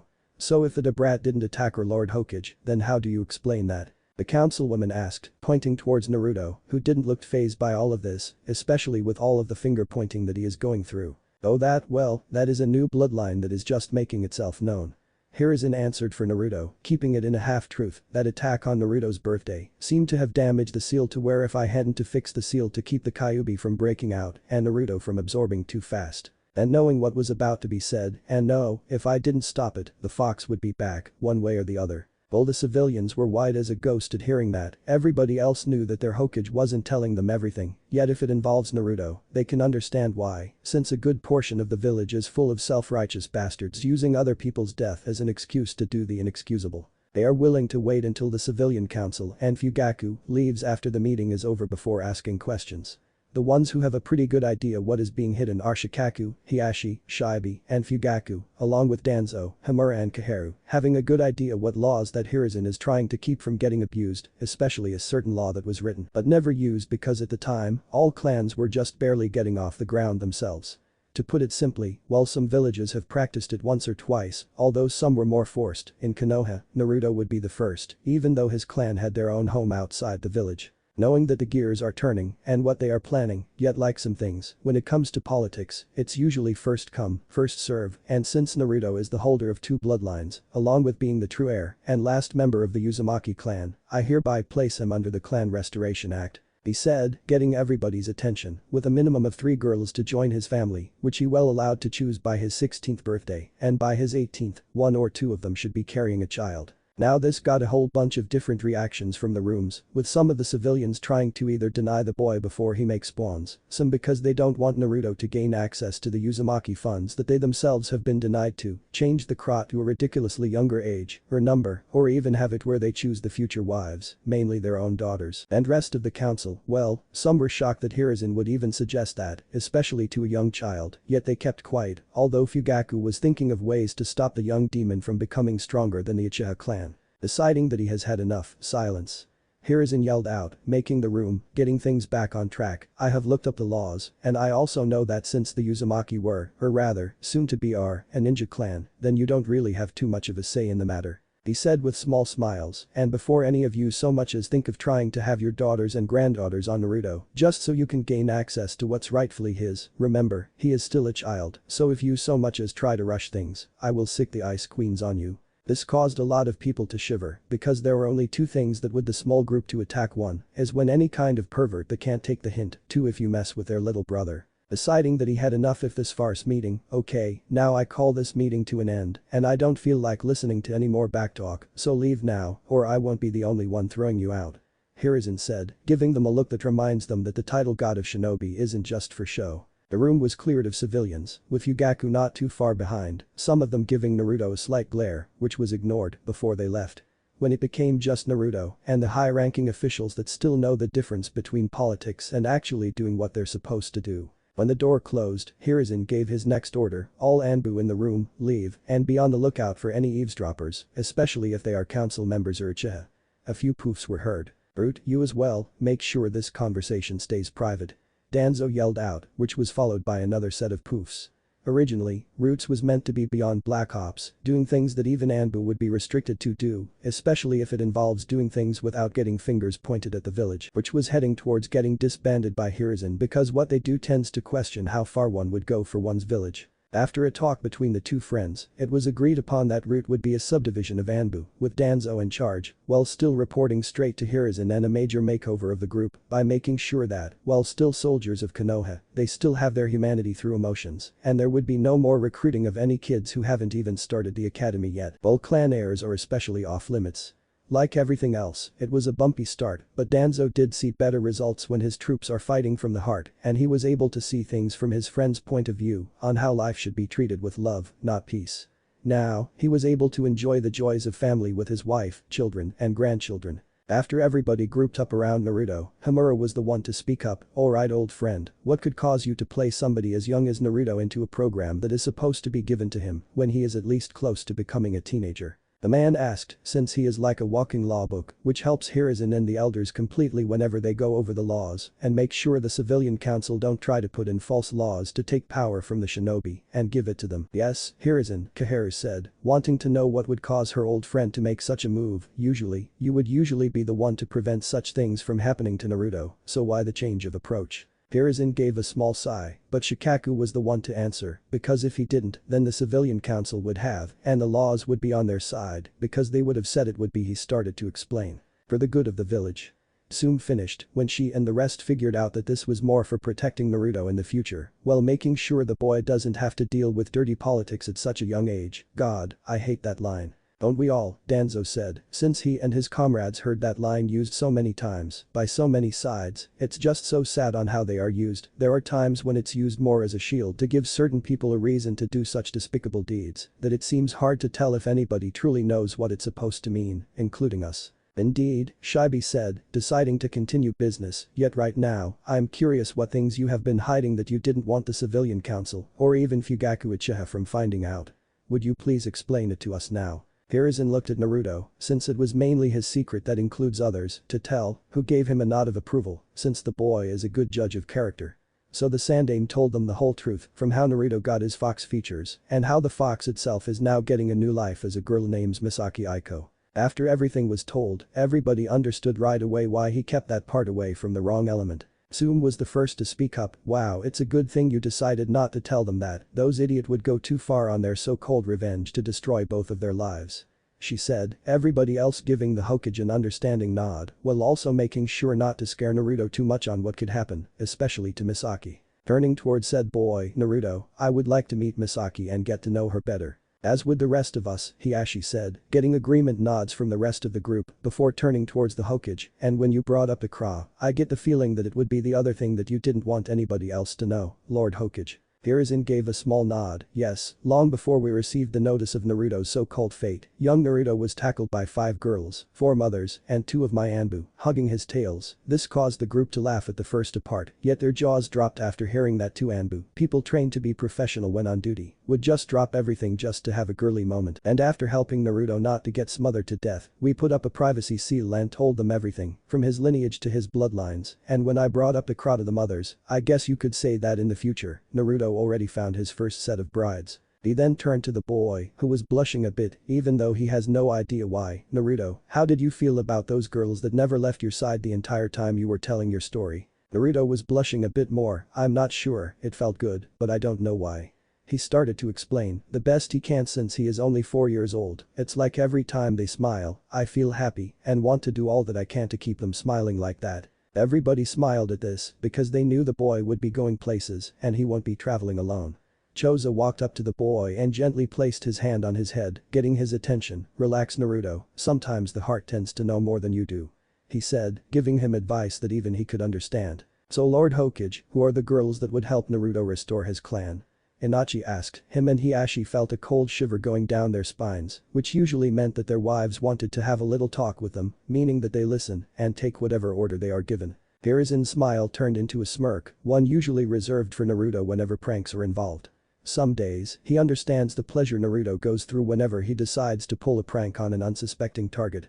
Right now, he wishes he had a camera, especially considering that the fathers of some of those girls are right in front of him. The names of the girls are Misaki Aiko, of course, Sakura Haruno, Ino Yamanaka, Hinata Hyuga, Hanabi Hyuga, and Dawn Uchiha, he said, causing Inochi and Hiashi's jaws to fall to the floor, and from the looks of things, Ju and Asami already approve, so you know what means. Inochi and Hiashi knew exactly what it means, and both had depressed looks on their faces, with the wavy lines on them. It meant that their wives are already planning a wedding, and they have better not get in their way if they want to live.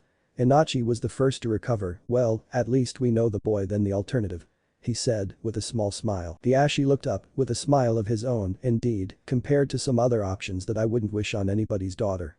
He said, considering how far his clan goes to make sure that the Byakugan belongs to only pure-blooded Hyuga, no matter what the cost. After everybody recovered from laughing at the poor man's expense, Tsume spoke up, so that's why you didn't reveal the girls at the meeting, she said. Well, Inochi's and Hiashi's pups would be safe from the rest of the village, due to them being clan princesses, but with Misaki being now an orphan, and Mabuki's pup being civilian, the village would go out of their way to take them out, no matter what the reasons are. Along with keeping Dawn safe from Fugaku and the rest of the clan, Hiashi said, if he knew that his own daughter has fallen in love with the one that could be considered a threat to the clan, then he would try harder to kill Naruto and do who knows what to his own daughter. This caused the adults to shake their heads in disappointment, with Naruto having a look on his face, saying that he isn't sure if he wants to know.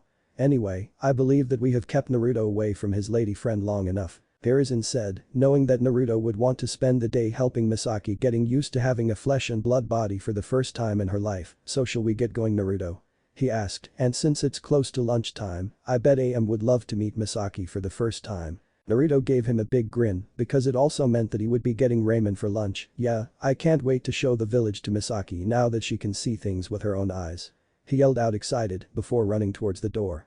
Giving the boy a slight chuckle giggle, the rest of the group went about their day, thinking about what the future holds. It was now the next day, and Naruto and Misaki are enjoying a nice breakfast made by AM after Naruto spent about an hour trying to get Misaki to wake up. Last night, a few hours after the meeting, Misaki, courtesy of Yugao, got to meet the rest of the Ice Queens, who were more than anxious to meet their younger sister and more than willing to help her get used to her new body, since Naruto has enough common sense to step aside and let the experts give a couple bits of advices that would be most helpful for a little girl. After that, they decided to jokingly give Naruto the "if you do anything bad to her" line to him, which not only went over his head with his fox features when he asked them what they meant by it, while he tilted his head, he found himself in a four-way hug and thanks to the girls starting puberty, found his head in a mattress of budding breasts which would make any guy really envious of him if they found out, especially if picturing what it would look like in a few years when he and the girls that would be with him a few years. After being allowed to breathe and recovering from a wave of odd feelings, the rest of the night was spent between Naruto and Misaki, talking and getting used to enjoying the others' company outside of Naruto's head.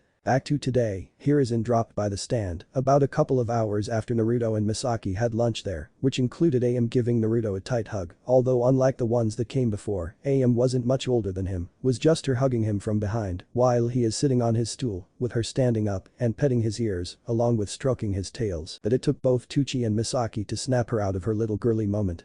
While she knew that the Hokage was hiding a few things from her and her father, while she is still a kid herself, she can already figure out why, considering how many people she heard dissing Naruto. When she arrived, she just gave both of them a small hug. They went back to the bedroom to change clothes, while AM made them something simple, which were omelets, with different fillings.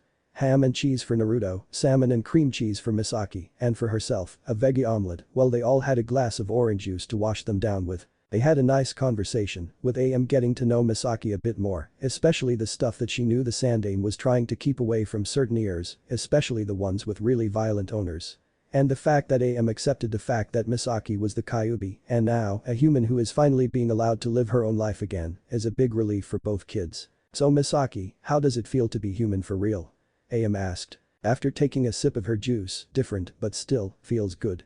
Misaki answered, well, I'm still getting used to not transforming into a giant fox, along with the fact that my ears are lower and I no longer feel what I used to have near my butt when I had tails, but it's what wanted for so long, especially as long as I'm free and have Naruto by my side, I should be just fine. After she said that, a smile started growing on her face. And Naruto, how does it feel to have a roommate?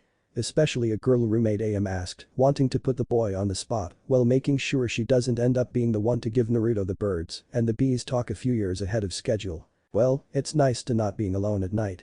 Naruto said, especially since Misaki is so pretty, he said, causing said girl to give off a blush, not knowing that what he is doing is going to have an effect that keeps getting stronger in the future, although I'm still wondering about one thing. And what's that?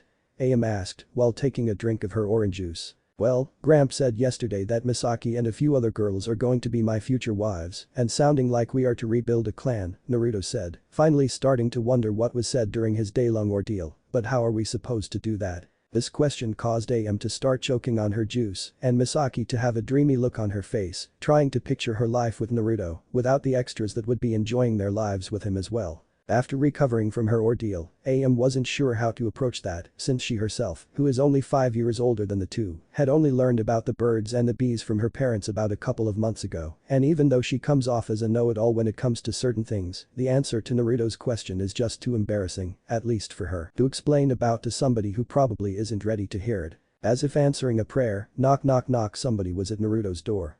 I got it. AM said, as she practically leapt out of her seat, anxious for a way out of her predicament. The two left behind watched as the older girl hurried off to answer Naruto's door, wondering if AM is feeling okay. They then looked at each other and just shrugged it off. I guess we have to ask a grown-up about this. Misaki said, as both decided to finish up their breakfast. Yeah, I guess so. Naruto said in agreement while finishing off his juice. As soon as he placed the empty glass onto the table, his breakfast now done, gah.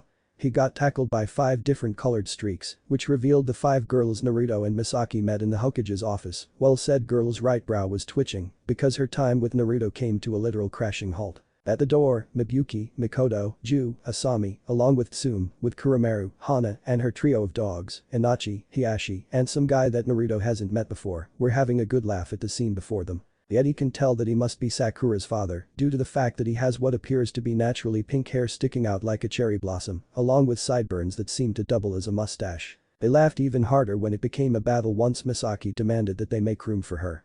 While most people would believe that Hiashi is humorless, that in itself was far from the truth.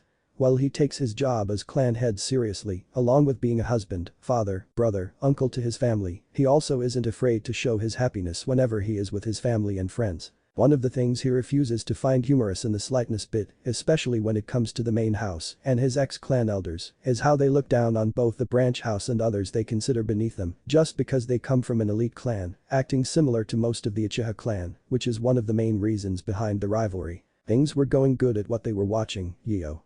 Until the girls started to pull Naruto in different directions, giving him the stuffed animal treatment to where if not stopped, they would do the boy some serious harm, and not just physically. Hiashi stepped forward and gave a loud cough, getting the girls' attention from their little plight. Girls, Naruto is not some toy you can fight over.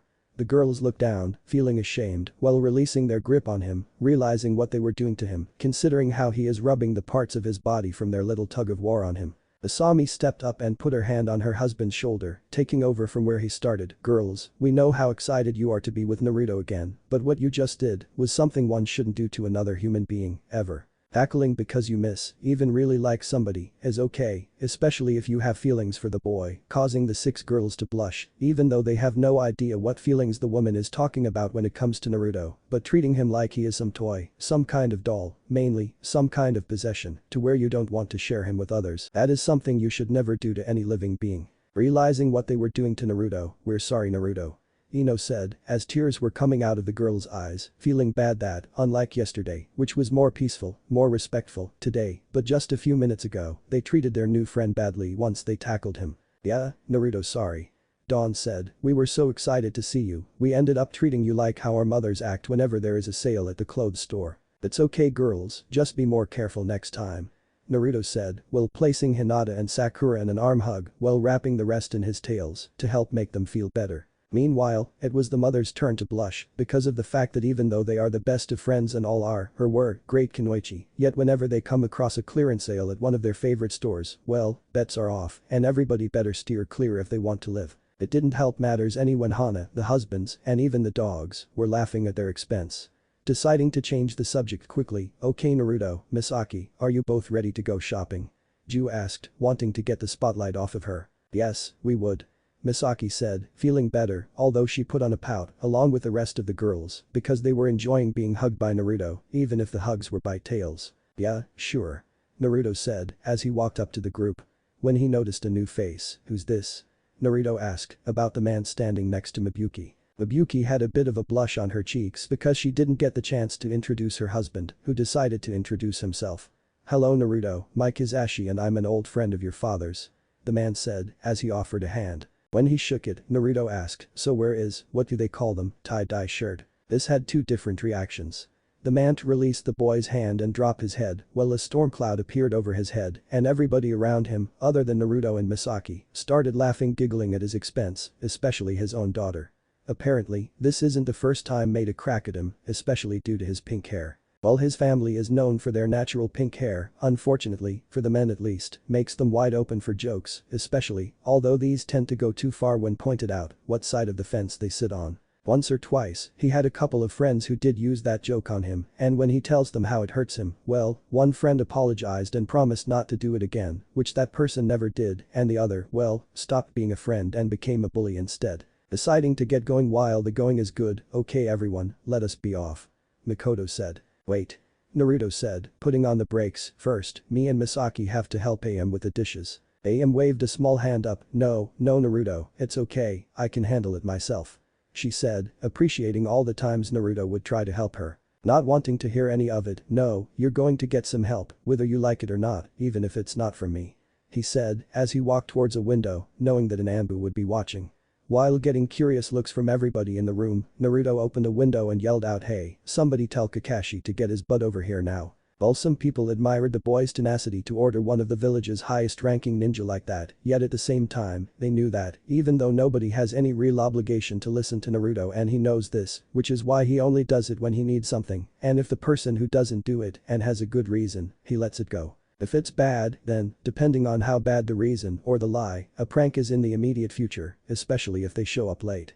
In Kakashi's case, who was probably late the day he was born, he not only took too long, yet gave an excuse so bad that by the next day, Naruto was able to enter his apartment at night and somehow turned his hair into a rainbow color afro. And due to the fact that he somehow didn't notice until he reached Anbu HQ, gave him a bunch of clown outfits that he didn't know why most of the village was laughing at him until somebody pointed at him towards a mirror. The scream was the icing on the cake when Naruto actually made him look like a clown, and now, he makes sure that if he isn't on duty, Naruto might pull off with his little threat of making him look like a Might Guy clone, which is considered far scarier than clowns for some people. Hell, if the Hokage is willing to let Naruto help with the discipline with his pranks, while only using a Ibiki for the seriously hard cases, then a lot of folks, ninja and civilian alike, better pray they don't end up on the Hokage's light shit list, meaning easily fixable. About a minute later, Kakashi appeared in a swirl of leaves, in what would be a typical Jonin uniform, meaning that he is off duty, and his Anbu uniform is at home.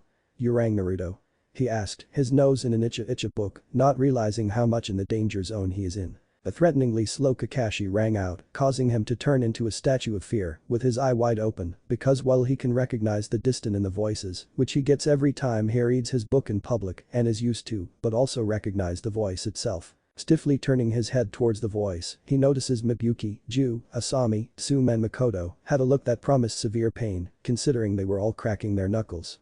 When he noticed the husbands, along with Hana and the dogs keeping their distance, he knew he crossed a line somewhere. When he looked around to check his surroundings, he noticed Naruto, the girl from the raiment stand, Am, Misaki, and the daughters of said mothers. He now realized why his life is in danger of ending early, the only words coming to his mind are "oh shit."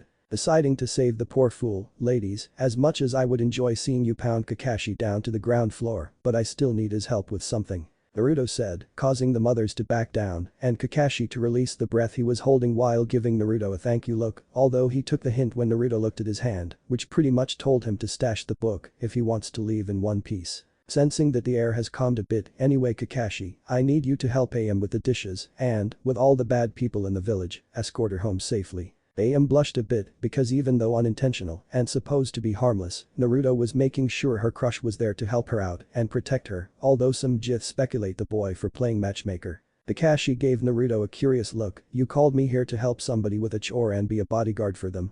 he asked, not liking the idea of having to do something during his time off. "Well, besides reading those books and feeling sad about what happened in the past, what else do you do when you're not working?" Naruto asked, pretty much saying Kakashi doesn't really have much of a life. "And from what I have been told about my parents, we both know what they would do if they found out if you are still living in the past." Kakashi looked down, knowing exactly what they would do. Minato would tell him to get over all his losses, stop looking in the future, and start living in the now, because the future isn't going anywhere. Kushina, well, she would go for the direct approach, which would be literally give him a kick in the butt for wallowing in his own misery and break every bone in his body for reading a certain pervert's books in front of her son. Mainly, Naruto is trying to get him back on track. "Besides, would you rather deal with them?" Naruto asked, pointing towards the mothers. Kakashi took one look and shivered. Those five were not only Kushina's best friends, but also amongst the meanest pervert haters, because whenever they caught somebody taking a peep at them, especially a certain old toad, well, it would be a miracle if they can get back to eating solid food again. "I'll wash," he said, heading towards the kitchen, with Am not too far behind, blush still there. Naruto turned towards the adults. "Well, time to go," he said. The adults, along with the teen and dogs, couldn't help but laugh at how innocent Naruto can be when it comes to certain things, just as they left with the kids for their little shopping trip, although if one were listened carefully, you could hear some weeping coming from the men's pockets, like their wallets know how big of a workout they're about to get. Hokage's office. In the office, while his clones were at work at the paperwork, dealing with the daily garbage that came from the civilians and civilian council, which are becoming too predictable, to where he and his friends have enough of them to start a fire for the next winter. Something he learned years ago when the civilians started to get too full of themselves to where they started to think that the shinobi are the servants, although he, along with Danzo, Himura and Kaharu, were pretty steamed when some of the council members, mainly male or mothers of certain kids, crossed a line when they either tried to force a marriage between their kids and one of the clan kids, mainly as an excuse to gain more power, or even tried to ask for the ninja, mainly Kunoichi, for more personal services. That not only was there a law to make such requests illegal, but also, let other ninjas know that if anyone within the village, no matter who they are, tries such things, then report to him or the elders to make things right. At the moment, he was chuckling at what he seen going on at Naruto's apartment through his little crystal ball, especially when it came to Kakashi. Well, he told Naruto to be careful when it comes to being bossy, and also, when not to abuse such a thing. He couldn't help but laugh on how the boy unintentionally played matchmaker, even though chances are, AM might just lose interest in Kakashi and find somebody else. That's how life usually is, it's never a constant thing, especially individually. He also gave a small sigh, because when the time comes, he would have to give Naruto the birds and the bees talk a few years down the road, well he has to find a Kunoichi willing to give it to Misaki. Something he wishes Minato and Kushina were around to do so. Well, he would look for somebody to take care of Naruto, yet the ones he can think of are bad choices. Kakashi would just toss the boy a book, one of his Icha books, and have him read it, which is something, he would admit, would try to do himself, yet that would result in the loss of a certain body part he is very fond of. Jiraiya, one of his most loyal students and one of the biggest perverts on the planet, would probably drag the boy with him on his research or brothel and have one of the ladies there give the boy a hands-on lesson in such things, although if the boy has his parents' luck, some of the girls would fall in love with the boy like a little brother instead, while pounding the poor dolt into the ground for trying to corrupt an innocent child. Ibiki, well, he would just plain old tell Naruto to find somebody else since he has been too focused on his career and finding love. Asuma and Shikaku would be too lazy to tell him. The Ice Queens, along with Tsunade, his other student who is in self-exile, would give the boy mixed messages, along with scare the boy out of building his family when the time comes, especially by giving him the warning they tend to give to perverts. Shizune, the young lady that Tsunade took under her wing, would be a safe bet, yet, like Tsunade, both need to be found first. Elders, no, since chances are, they might draft him to do it because in all four of their opinions, they only need to embarrass one old fogey when that time comes. To put it simply, unless a miracle happens, that is one awkward talk that Hiruzen would have to give again. I'm going to make it where graduation age at the academy would be between 17 and 18, meaning that Iruka still has about a few years before becoming a genin, since he is about 14 in this fic. Right now, Hiruzen's main concern is to make sure nobody does any kind of serious harm to Naruto, and by extension, his girls, whether they are on the council, in the clan, or part of the populace, or even if they are from the outside of the village. Because even in times of peace, there is always some village, or at least somebody within the village, that either has an axe to grind due to the past wars, or just bored, to where they don't care how many lives they get to destroy, as long as they get to control the outcome. While the villagers are a part of his concerns, the rest is coming from the fact that today is the day that an envoy from Kumo, an ambassador, is visiting the village to sign a treaty between the two villages. While it may seem fine for those who look at things at a certain eye level, for those like those who are trained to read between the lines, sounds too good to be true, especially from a place like Kumo. There has been some blood between the two for a long time, which got worse during the war when they had a hand in the fall of Yuzu, and made even worse when some of their ninja tried to kidnap Kushina from her home so that they can turn one of the last living Uzumaki into breeding stock while also using whatever was in her blood that helped keep demons at bay when sealed inside somebody with that specific type of blood. They even tried to pull a fast one after Minato saved her, only to backfire when Danzo's Root did the interrogation and revealed not only Kumo's plans, but also the conspirators in the village who basically let them in, which was a merchant who wasn't only pleased that the village had one of the last Uzumaki in the village, especially one with a demon inside her, but also was a parent of one of the kids Kushina pounded into the ground after calling her tomato, which was what led to her famous nickname, the red hot-blooded habanero. And now, even though the current Raikage, who is known for being a major hardass, has apologized for those on his council for going behind his back to pull off kidnapping a Konoha Kunoichi and risk a war just for their own benefit. He even admits that while like other Kage, he puts his village first, yet he would never risk his village's integrity just to get an edge. Unfortunately, his council decided to pick the perfect scapegoat who was actually loyal to him and didn't have anything to prove it otherwise, although he helped fake the man's death, at least, until he can get rid of the all bad elements in his village. Hiruzen called in his secretary, or rather, his new one picked by his friends who they know would do their job like they are supposed to and not let their personal feelings get in the way. Have an Anbu go and notify the elders that I require their presence in my office ASAP. He ordered. Yes, sir. the secretary said, doing as she was ordered. Looking back at the crystal ball, watching as the group walked through the village, not caring about the world at the moment. I hope my bad feeling is for naught, otherwise, lives might be changed tonight.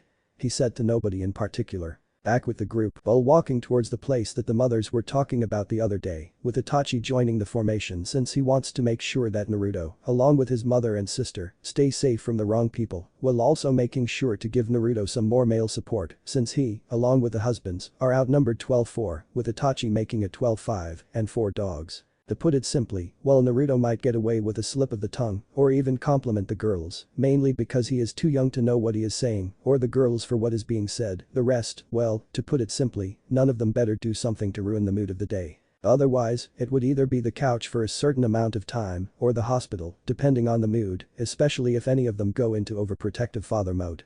Itachi, while he still is the overprotective older brother, after protecting Naruto, he knows that Dawn would be happy with him, but Fugaku and a good portion of the Uchiha clan, he needs to be ready if they take things too far. Naruto and the girls are having a little kid talk, with Hana adding her 2 cents every once in a while, because even though she is an academy student, she still has a tendency to act like a sister. What kind, depends on the person. I'm going to making it where the ice queens are all from 18 to 20, or rather, I upped Hana's age from her canon one, since in the canon, she is about 8 years younger than Kurenai, 5 for Yugao, the rest would be canon age, mainly because I have no complete idea what I'm doing with this story, and winging it in some parts.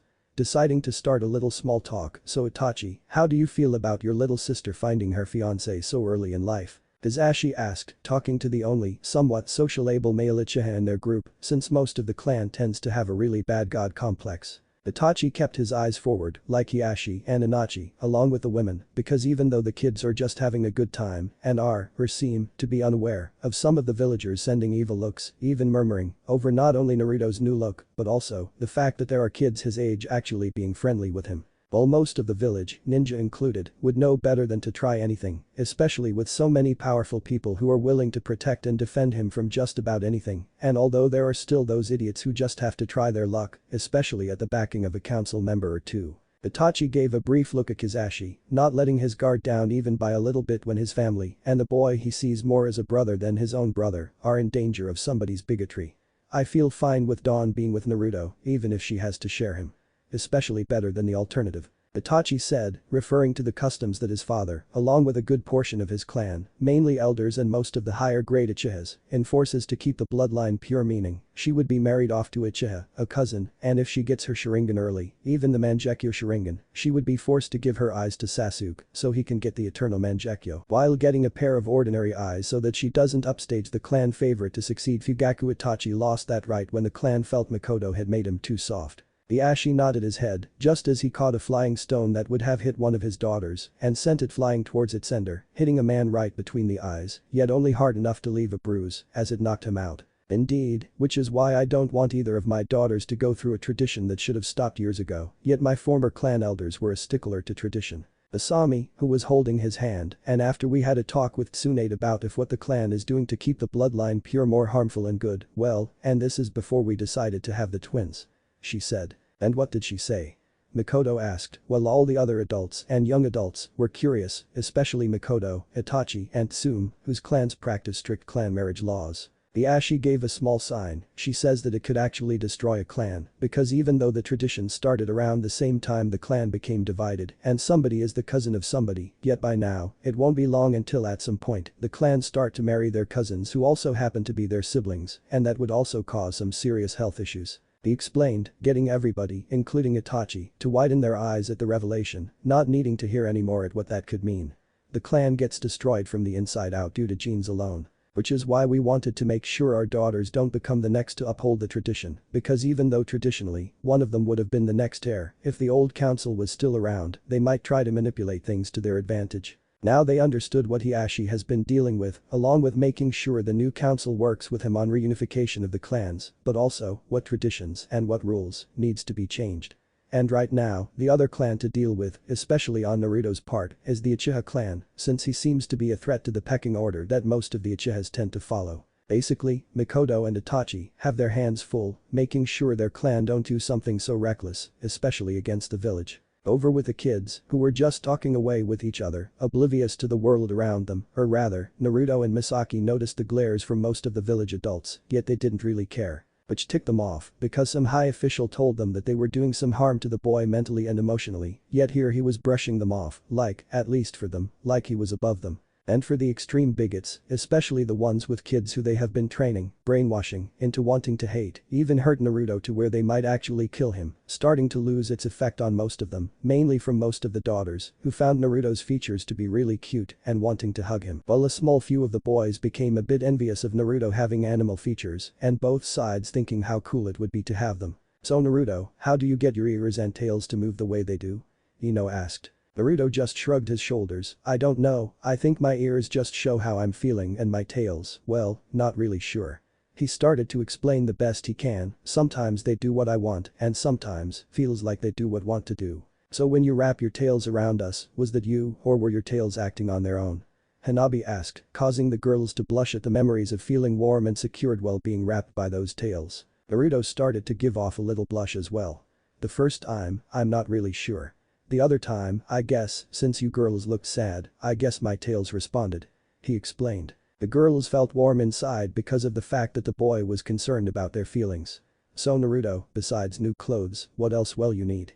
Ino asked. The shopaholic still hasn't reached halfway to critical mass. Naruto looked up and placed his finger under his chin in a thinking manner, causing the girls walking around and the girls, young and old, along with a few young women, to develop hearts in their eyes at how cute he looks, to the dissatisfaction of the people who despise him. "I don't really know. When it comes to shopping, I'm lucky to find a place that would treat me like a kid before something stops them or somebody actually tries to sell me something that is expired only for my guards to arrest them and get me better food to eat," he said. The adults heard this, and while angry that people in this village would really go that far, they also felt guilty because even though they tried to protect Naruto during council meetings, yet the only ones to actually look out for him are Hiruzen, Kakashi, Itachi, Tuchi, Am, and a good portion of the Anbu. They called themselves friends of Minato and Kushina, yet, even though their main reason was that, except for Kizashi and Mizuki, everybody else had clans to run and also make sure they don't do anything to Naruto, while said pair were more worried about themselves, especially what were to happen to Sakura if they tried to get close to him.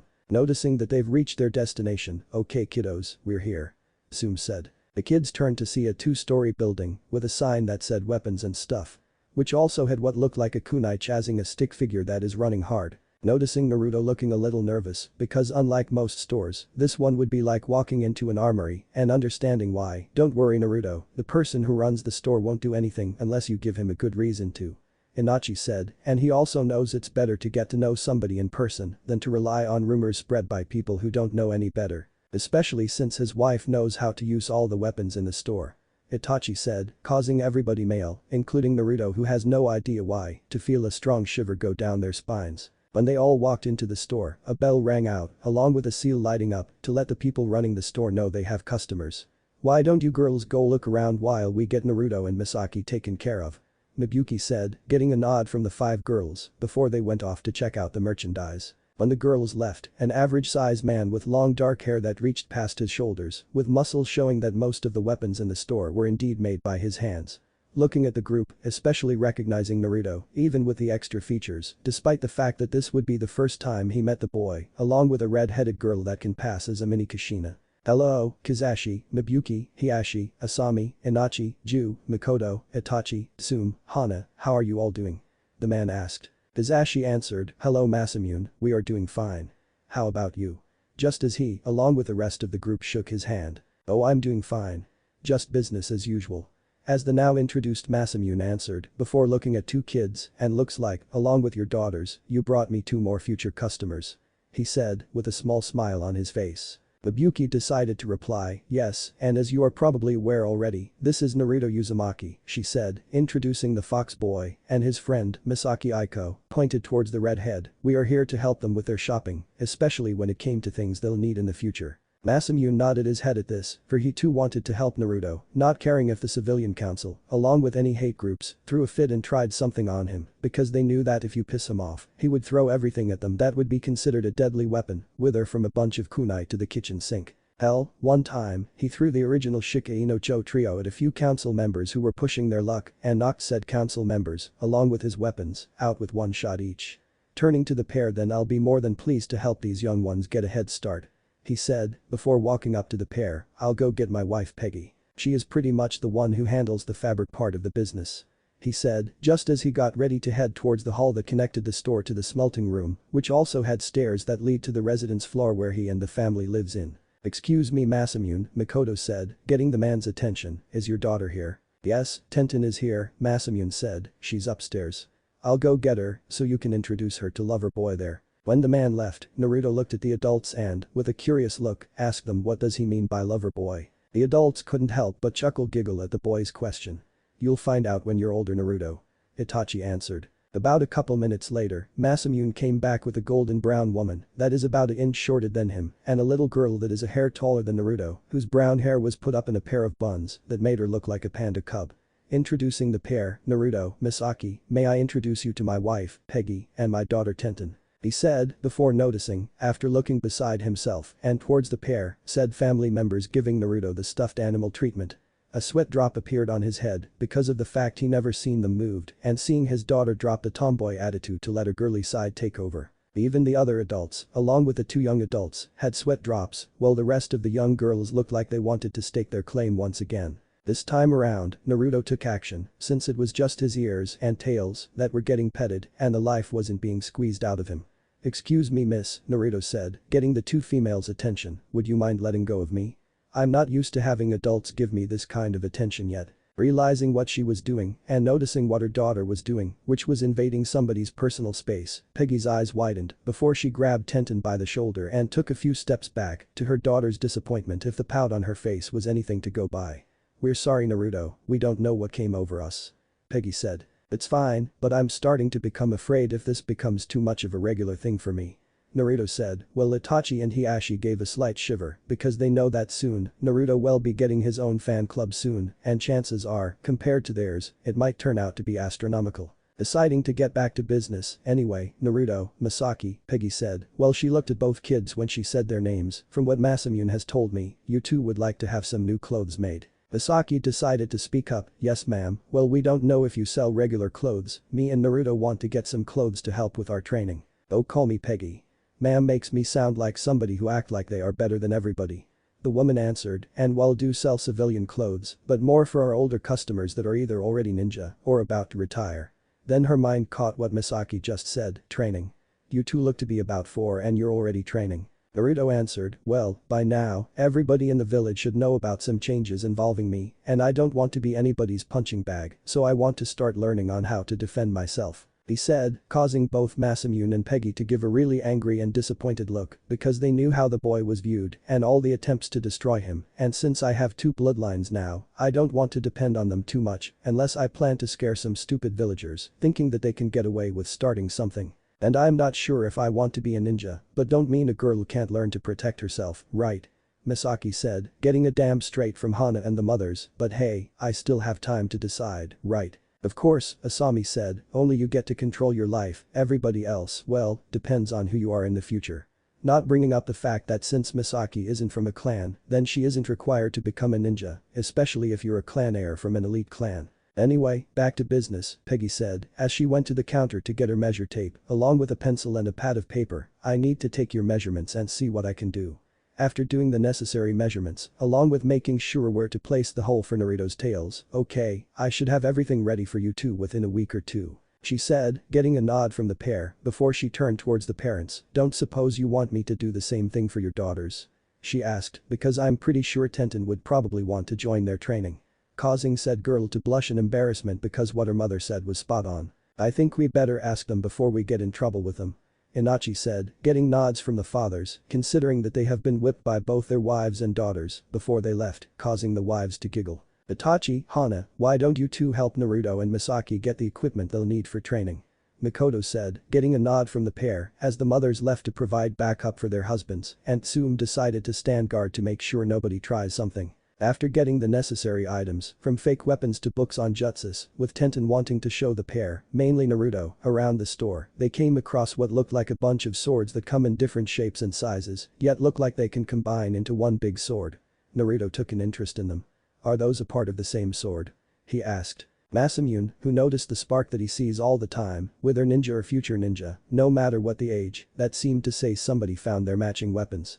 Well, in a way, depending on how you look at it, they are part of a big sword, or the big sword is really a few smaller swords that become part of each other, then yeah. He said, getting their attention, it's called the first Tsurugi, it's a Gatai Ken, or for a better reference, look up Cloud's fusion sword from FFVII.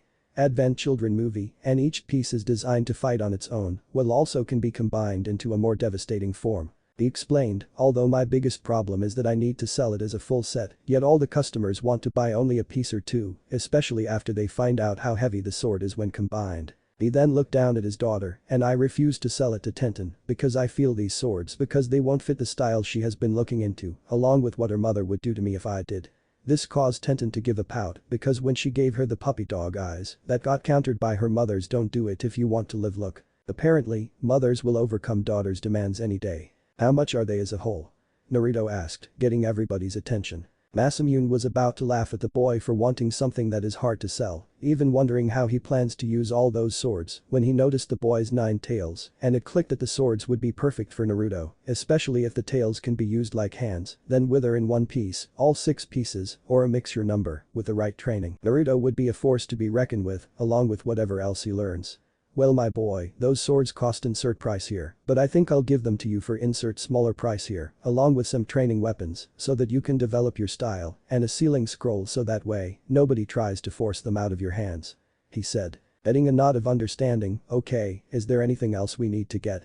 Naruto asked. When the rest of the group went to pay for everything, which was taken care of by Hiashi, when he was talked into it by his girls, with his wife promising something extra that night if he also helped with the protection of the group, which is why the group had a small group of Hyuga guards to watch near the group, while Rude and Anbu provided cover in the shadows. Well Naruto, we already covered your needs training-wise, now we have to get you and Misaki some regular clothes and a few other things for your apartment. Ju said, and don't worry, the place we're going to won't give us any trouble, especially if they know what's good for them. After getting everything bought and put into seals, can I have the scroll that contains Naruto's swords? Itachi asked, while approaching the counter, getting everyone's attention. I intend to hand them to the Hokage so that he can keep them safe from the wrong hands. He explained. Once everybody nodded, understanding the reason behind it, although Makoto also knew one of the main reason behind his reason, which was making sure her husband, nor her youngest son, ended up seeing and demanding that he hand over the swords to the so-called elites. After getting the intended scroll, I shouldn't be too long. He said, before disappearing in a swirl of leaves. After the rest of the scrolls were sealed into a bigger one and handed to Hiashi, the group stepped out to notice what looked like some Anbu escorting an important-looking official, along with his envoy.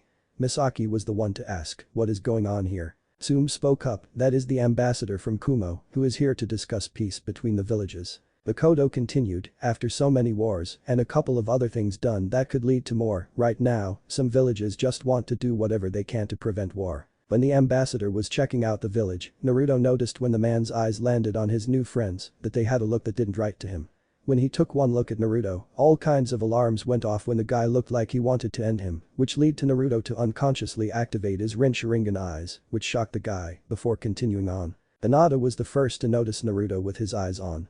Naruto, why did you activate your eyes? She asked, getting a lot of people's attention on the boy. Finally noticing the change of vision, Naruto shook his head to deactivate them. I don't know.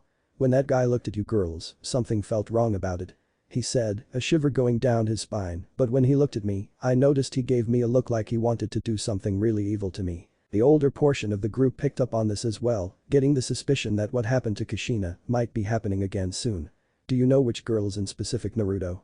Hiashi asked, remembering how during the war, more than once, Kumo shinobi seemed to be under orders to capture a Hyuga, especially a main house one, to gain a Byakugan. Naruto thought a bit, I think he was looking more at Dawn, he started answering, while pointing at each girl in no particular order, Hanabi and Hinata. This set off the alarms of said parents, because even though the envoy says peace, yet in the ninja world, instead of Kumo wanting peace with Konoha, they would want a peace from instead, meaning they could be planning to have some baby factories involving their daughter, and who knows what involving Naruto, although more likely, assassination attempt to keep him from posing a threat to their containers. while Hiashi would make sure the security in the Hyuga compound be pulling triple duty to keep his daughters safe, Fugaku would be a bit of an issue, because right now, from what used to be their friend once upon a time, let his clan's reputation affect his judgment. While Itachi didn't give in to the Uchiha curse of arrogance, now Fugaku is more focused on converting Sasuke while not seeming to care about his own daughter. He might even think nobody is dumb enough to kidnap an Uchiha, and one was kidnapped, he would make it the victim's fault. Deciding to change the mood, especially since most of the mothers would never let anything, not even a bad mood, ruin their shopping day. Anyway, come on everybody, we still have some shopping to do. Ju said, getting everybody's attention. And while everybody walked, the men gave a small sigh, knowing that after this and lunch, their wallets are going to be hollow before the day is up. Hokage's office. The quad of elderly leaders were watching the whole event on Hirazen's crystal ball, and while being old war veterans themselves, to wear anything from what used to be, and might still be, an enemy village, would always be suspicious, especially when it comes to creating peace. And after noticing the ambassador getting a slight gleam in his eye, along with a couple of members of his envoy having questionable looks, and with hearing what Naruto said, what little suspicion about this being a farce is becoming more clear. When a knock was heard, "Come," Hiruzen said, wondering what good reason somebody would have to come into his office when told not to be disturbed. When Itachi came in with a scroll, "My apologies for intruding, Lord Hokage, I thought this would be safe with you," he said, while holding out a scroll. "And what would be so important in that scroll that would require you to use my office as a safety deposit box?" Hiruzen asked, although having a good idea why. "Well, Naruto picked his weapon, or rather weapons, which is the first tsurugi," Itachi said, getting their attention, since those swords are pretty much known as unsellable in the village, due to the fact that Masamune made it a requirement that you buy the whole set and not just a single piece, and putting two and two together, they know that in the future, anybody who dares to mess with Naruto, villager or ninja, better have one hell of a death wish, and I figured it would be better if you put them into safekeeping, since some of the villagers would use these to justify their fears even more, or somebody from my clan, mainly my father and Sasuke, would demand Naruto to hand them over." Hiruzen nodded at this, because even though he, his comrades, and most of the clans, as well as good portion of the ninja population, are looking out for Naruto, if the villagers, along with the civilian council, found out that Naruto would become even stronger, since Naruto is still a civilian, they would try to find some laws to abuse to their advantage, in order to destroy him. "Very well, you can leave them here, and they can be picked up by Naruto when you, or whoever trains him in the ways of the swords, feel that he is ready to retrieve them," the old Sarutobi said, taking the scroll from one of the few Uchiha willing to work for a living. "And Itachi, you might want to tell the parents, especially your mother and Hiashi, that they might want to take extra precaution, because the Kumo ambassador might have ulterior motives." Itachi gave a small nod, well calm on the outside, but inside, thinking what he would do to the visitors from Kumo if they so much as try anything on his baby sister. "I will, Lord Hokage," the young man said, getting ready to exit before dropping off one last and also cryptic message, "And also, I'm to tell you that certain things should come to fruition real soon, and it won't be long until certain rats are caught in the trap." Hiruzen gave a small nod before Itachi left to rejoin the group. Turning back towards his friends, "Anyway, the reason I called you three here is to see if you recognize the ambassador or anybody on his envoy." Danzo spoke up because like a certain pervert, he has his own little spy network set up, mainly because he doesn't fully agree on who the Toad has as most of his spies.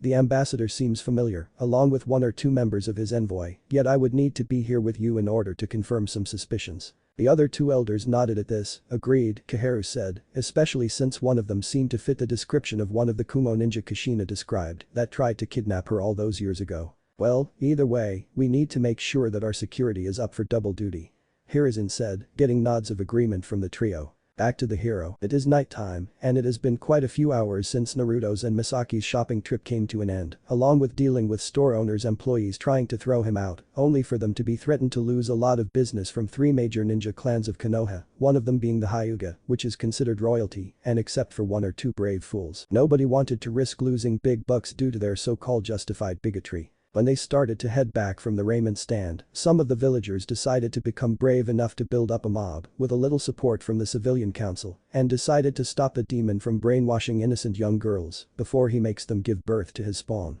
While the Anbu and Root were getting ready to step in once the mob started to surround the kids, a bright light appeared out of nowhere, blinding everybody beyond belief. When it died down, everybody opened their eyes to receive a big shock because standing there before them, looking like they are defending the fox boy and the girl, were Minato Namikaze, the yellow flash, and Kushina Uzumaki, the red hot-blooded habanero, and both looked like they are about to have a field day. It is nighttime, and it has been quite a few hours since Naruto's and Misaki's shopping trip came to an end, along with dealing with store owners' employees trying to throw him out, only for them to be threatened to lose a lot of business from 3 major ninja clans of Konoha, one of them being the Hyuga, which is considered royalty, and except for 1 or 2 brave fools, nobody wanted to risk losing big bucks due to their so-called justified bigotry. When they started to head back from the ramen stand, some of the villagers decided to become brave enough to build up a mob with a little support from the civilian council and decided to stop the demon from brainwashing innocent young girls before he makes them give birth to his spawn. While the Anbu and Root were getting ready to step in once the mob started to surround the kids, a bright light appeared out of nowhere, blinding everybody beyond belief. When it died down, everybody opened their eyes to receive a big shock because standing there before them, looking like they are defending the fox boy and the girl, were Minato Namikaze, the yellow flash, and Kushina Uzumaki, the red hot-blooded habanero, and both looked like they are about to have a field day. While there are those thinking that the fourth just came back to finish the job, everybody else knew better. With the Anbu and Root on standby, even if they weren't facing them, they can still tell that these two were about to dish out some serious punishment. A good portion of the mob had a feeling that they were the true targets and ran out of there to get away from their wrath, some of them with really messy shorts. Yet, unknown to just about everyone, there was somebody looking down on them, literally. From an empty window, somebody sporting a Kumo headband was shocked to see this last-minute arrival. There was a plan set out for this night, one that was perfectly planned to help Kumo gain a lot of power, but this really changes everything. One of the poor fools decided to step up, the fourth has returned to finish off the demon. This person, a woman, yelled out. Minato crossed his arms, his face showing deep disappointment in this village that he risked his life for. Feeling the anger coming off from his wife, along with the cracking of her knuckles, these fools will be drinking their food for a long time. And the way he is feeling now, with each added insult, he is more than willing to help her, as long as he doesn't get caught in the crossfire. And where is the demon? Minato asked, shutting people up, because the last thing I remember is fighting a 9-tailed fox that stood taller than the Hokage monument. Well, that is not entirely true, the Shinigami gave him and Kushina a brief summary of what went on before returning them to the land of the living. But there is no real reason to tell these fools that. All the ones watching couldn't help but smirk at that response, having to hear it more than once whenever they had to save Naruto's life, the ones down below were gobsmacked. They thought that their chances of getting rid of the demon has finally arrived, but instead, their hero is defending the brat. Lord Hokage, why are you defending the demon that killed you? One of them yelled out. Minato looked at Naruto, remembering what it is he would need to talk with him about once there aren't so many ears listening in. I remember sacrificing myself to seal the Kyuubi into Naruto, meaning that I wasn't killed by it. He said, before facing the crowd, and the seal I designed was to help keep the Kyuubi at bay, as long as Naruto is still alive. Kushina decided to step in, and how exactly does one go around declaring a child is a demon? She asked, what exactly does a child have to do be treated like they are some kind of criminal? Oh shut up you Uzumaki whore. One woman yelled out, you were the one who brought the Kyuubi here so that you can have the fourth to yourself. When a small few chanted their agreement with her, Kushina looked like she was really reaching her boiling point. Minato, on the other hand, well he hated how some people would say that to his wife, especially the ones who still seemed to be pining for him. But he did pick up something from the crowd when they started to accuse Kushina of being the one to bring the Kyuubi into the village. How long did you suspect it? He asked, causing Kushina to sizzle down when she finally noticed it as well. How long did you suspect that me and Kushina were married? Kushina, her eyes widening when she caught on. How long did it take for you to suspect that Naruto was our son? She asked, while stepping in front of Naruto and Misaki, making sure nobody tries for a cheap shot. This was when a more welcoming presence made himself known. I believe it might have been the same week everyone was still recovering from the attack. Everyone turned to see Hiruzen walking in with a couple of his Anbu by his side. They might think everybody is oblivious to their true intentions, but they aren't exactly silent about it. Yeah, no kidding, Kushina said, while giving some of the women a dangerous look. You should have seen the death threats I received just because Minato only had eyes for me. While this was going on, Naruto's instincts were going off, sensing danger. Misaki was the only one to notice, and it was her voice that got some of the adults' attention. Naruto, what's wrong? She asked. Naruto's eyes activated, giving Minato and Kushina a bit of a shock at what their son has. I don't know, I have a bad feeling in my stomach he started to say, before noticing something shiny at a window. Look out. Hiruzen and the sane adults, along with a couple of the lesser sane ones, looked to see the Kumo shinobi, just as he thrown a kunai. The nearest root agents jumped in right after to have him arrested. When Hiruzen and his Anbu prepared to deflect it, they, along with Minato and Kushina, noticed something extra attached to it, so Kushina grabbed the kids just as they all jumped out of the way. Just in time, since once the kunai landed, it created a big enough explosion to scare most of the mob away. The only ones left behind are those too injured by those who ran over them while panicking, and those who have enough heart to help those that are injured. When everybody landed, Kushina kept the kids in her grip just to be safe. Although her mother's side is saying she wants to make up for all the missed hugs she had with Naruto, while her girly side is trying to break out due to how her son looks like something that just says cuddle me. Hiruzen was the first to step up. "Are all of you all alright?"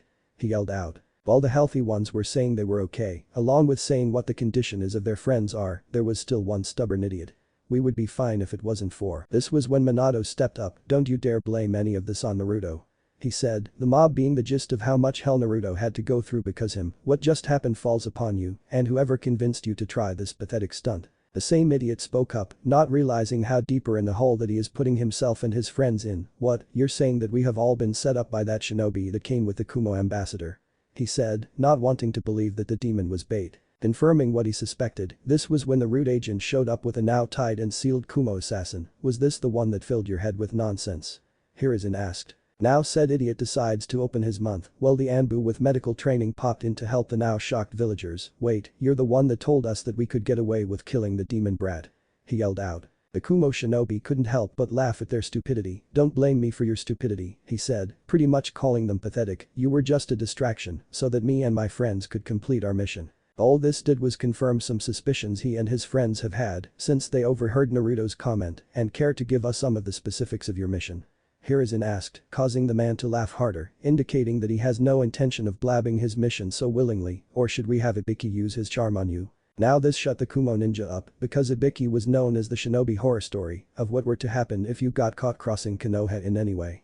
"You can't do that, I have diplomatic immunity." This was when, once again, a voice rang out, which goes away once you try to do something that has political consequences, like trying to assassinate a cage. When everybody turned towards the source, the Kumo ninja paled, not just because of Danzo with some of his root ninja, but because standing there was Hiashi Hyuga and Fugaku Uchiha, with his two comrades unconscious, each one being carried by a pair of their clansmen, or try to kidnap the children of certain clan heads. "And don't worry, you should be meeting the person in charge of the whole operation at our T building," Hiruzen said, indicating to the only one awake that their cover was blown sooner than expected. "Anbu, Root, take them to the dungeons." The ones that held the prisoners, or took the two from Hiashi and Fugaku, nodded before leaving in a cloud of smoke. Danzo spoke next, continuing where his friend left off. "Those of you helping the wounded, take them to the hospital to be taken care of." The Anbu, both medic and non-medic, nodded before carefully picking up the injured villagers and carried them off to a more suited location. He then turned towards what's left of the crowd. "The rest of you go home, you will be summoned to answer for what you just attempted to do."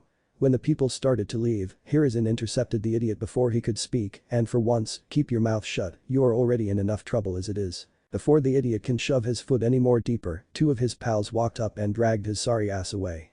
Well, as much as they want to glare at Naruto, they didn't want to deal with Kushina, considering how they know what she is like when pissed off. When it was just them, Hiashi was the first to speak up. "Well, Lord Hokage, Minato, Kushina, Naruto, Misako, Fugaku, I bid you all of you my farewell," he said before walking away. Then he turned briefly, "And I'll make sure to bring Asami with me tomorrow so that she will welcome you back herself, even though I would have to keep it a secret tonight." When the Hyuga left, Fugaku stepped up, who decided to be his true self this time. "I will be taking my leave as well," he said before turning towards Hiruzen, "and I should have everything needed for that thing we have talked about." When he turned towards the two people who are among his closest friends and Kushina, "I'm pretty sure Makoto would be more than glad to see you again." When his back was turned, he gave off a slight shiver after she pounds my ass and tosses it onto the couch for at least a month. When it was just the duo again, "Well, I'll make sure to have some of my root ninja watching over you just to be safe," Danzo said before walking away, while thinking how he has to get ready to protect the village once word spreads that Minato and Kushina were back and who their son is. Hiruzen gave a small smile, especially trying not to laugh as he watches Kushina smothering Naruto to death in a hug, trying to catch up for lost years.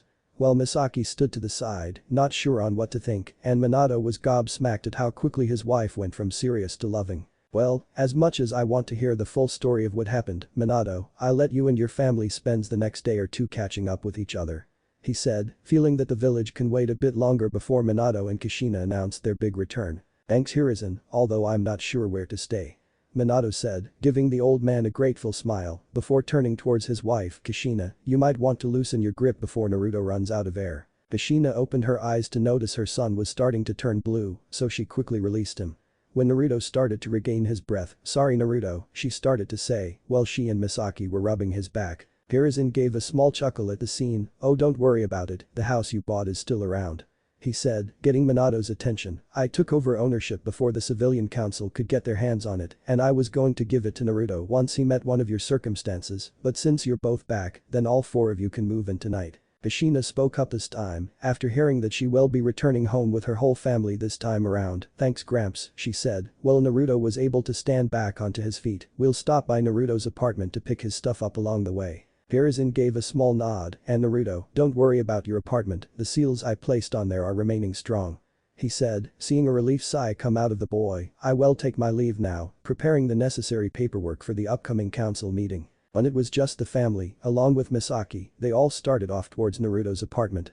As much as they wanted to talk to each other, the one thing they agreed on is would be better to wait until they were within the safety of their own home. While walking, word was already spreading that the Yondaime was back, and to the shock of so many, he was walking side by side with the Kyuubi brat. And to the dread of the female portion, Kushina was back as well, and they were holding hands. Well, they were used to Minato's fan club talking bad about Kushina, yet they were angry at the things people had to say about their son. From him being evil enough to control a cage, but also, how he was brainwashing the girl to bring more demons into the world. At this point, both parents knew that the biggest thing they can do to make up to Naruto for his life of hell is to make sure he becomes strong enough to defend himself against anybody, while they make sure to be ready to fight anybody who tries to destroy their family. When they reached the building, they felt disgusted with all the hate graffiti on the wall. From death threats to demanding him leaving the village, how could anybody claim to be brave if all they do is torment one child? When they reached his door, an Anbu was waiting for them, one with a cat mask. "Don't worry Naruto, the seal is still intact, and we have stopped anybody from trying to break in to destroy your place," she said, before turning towards Minato and Kushina, "and Lord Hokage's requests that the whole family be at his office sometime around noon. Your seal should still be there." After giving her the nod so she can leave, Naruto placed his hand onto the seal, unlocking it. When they stepped inside, well, the place was cleaned and had the bare essentials. What depressed the parents the most was that a child was being forced alive like an adult.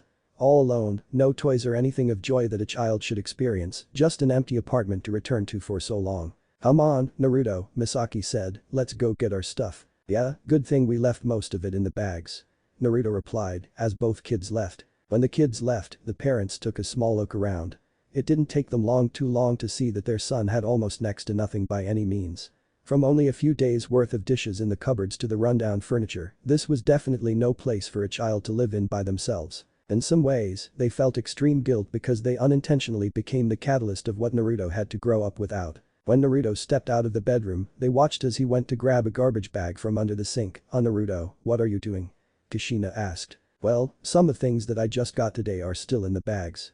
Everything else, I don't have anything else to carry them in," Naruto said. This was when Minato stepped up. "Do you know about storage seals Naruto?" he asked, getting a confirming nod in return. "Do you have a blank scroll?" When Naruto nodded and went back to his room to find one. His parents not too far behind. When they see the bedroom, it leads them to another decision right away. To help Naruto actually have a decent childhood while he still has one. Although they might need some help in that department, even though they don't yet realize that they already have it. When Naruto walked up with the scroll, Minato took it and opened it on top of the bed. Using some ink he found somewhere, Minato drew a seal on the scroll that was ready to be used once finished. "Okay Naruto, Misaki, put everything onto the scroll." When all was said and done, Minato activated the seal, making everything vanish in a puff of smoke. He then re-rolled the scroll and placed it into his pocket. When they looked around, Kushina was the one to speak up. "Okay everyone, let's go home for the first time together." Namika's house next day. The sun is shining its way onto the village, giving a fresh start for so many others. Or in the case of Minato and Kushina, their first day back in the land of the living. After spending a good portion of the night talking to Naruto and Misaki, catching up with what Naruto's life was like, at least the parts he can remember, while also learning the full truth to Misaki, they felt like they got a slap to the face. While they are grateful for most of their friends finally stepping up to help Naruto out, along with Hiruzen, Kakashi and a few others, yet the two people they hoped would be here for him have never showed up. Or rather, laughed when they heard how Naruto got Jiraiya caught doing his favorite pastime, yet that was about it. Now they have to ask Hiruzen about the perv and Tsunade. Anyway, when the parents stepped out of their bedroom, stretching their limbs, getting used to having a body again, they walked towards one of the guest rooms, where Naruto and Misaki are. The reason why they are in a guest room, well, when they died, Naruto's room was built as a nursery, so it needed to be fixed up for a child his age, and Misaki just didn't want to leave him alone last night. When they reached the room, Kushina opened the door and couldn't help but give a slight awe. The reason why, well, Naruto was sleeping behind Misaki, with his arms wrapped around her belly, her hands on top of his, while his tails covered both of them like a furry blanket. In some ways, at least to Kushina, waking them up should be considered a crime. Minato was smiling as well, since it was almost like seeing a mini version of himself and his wife, minus the perverted part. The only key difference being, too bad you don't have any tails. Were Naruto's furry appendages. Minato gave a small sigh, because he hopes that his wife gets over it in the future. Come on, as much as I want to let them sleep, by now, the village will be in a buzz about our return. Minato said, causing Kushina's smile to drop, and we need to start setting the story straight ASAP about a lot of things. Adding a small sigh, along with a confirming nod, along with reminding them what we would do if they try to mess with our family. She said, as she walked into the room to wake the pair up. Minato just watched, knowing that he would be asked if he would be taking the Hokage hat back from Hiruzen, who he can picture begging him to do so. Well, he knows that what Kushina just said doesn't seem quite ethical, especially for a Kage's wife, but right now, he is thinking screw the ethics. This village hurt his son, and even when it does get proven that both Kushina and Naruto are his family, they would try to undermine certain laws in order to attack them. If any of them think they can walk all over him to attack his family, they will have another thing coming to them. The loud guy snapped him out of his thoughts. Looking up, he wasn't sure if he should laugh because Kushina had picked up Naruto into her arms, giving him the stuffed animal treatment, while Misaki looked like she was still waking up, or start hoping his wife starts to control the habit to where she isn't doing this when he becomes fully grown. Maybe a little bit of both. Kushina, I think Naruto is still not used to all of the attention. Minato said. When Kushina opened her eyes, she could see Naruto trying to put up a brave front, but his eyes still speaks discomfort for such contact.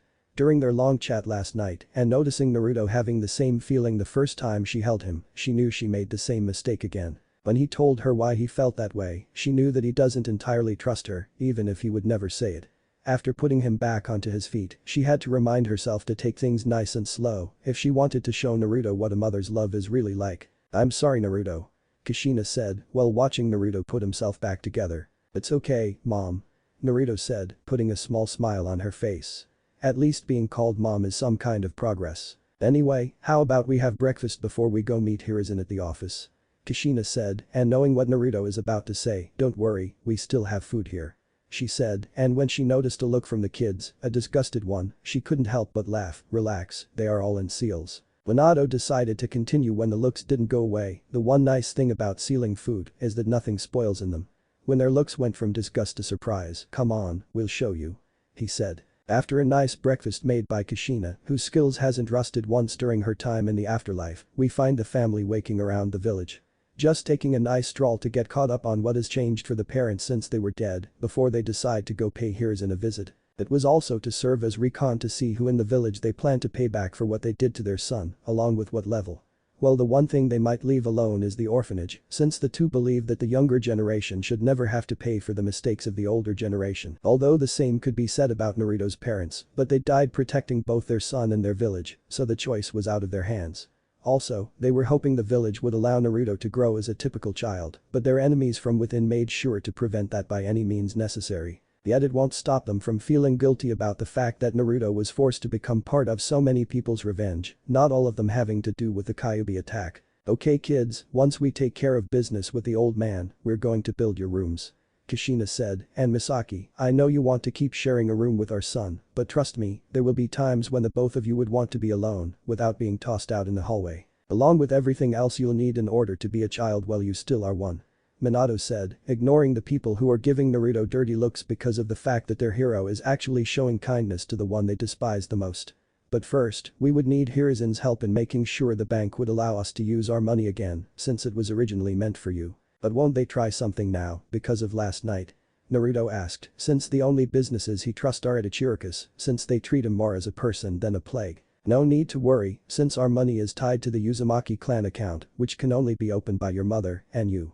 There is also a side account that has been set up for everyone in the family. Minato said, knowing that Naruto would understand this due to his upbringing, we put it up so that way most of the money we earn would go into that account, while the rest goes to the clan account in order to help it grow. And don't you worry about us wasting our money on you, Naruto, Kushina said, when it comes to you, it will be money well spent. Thanks mom.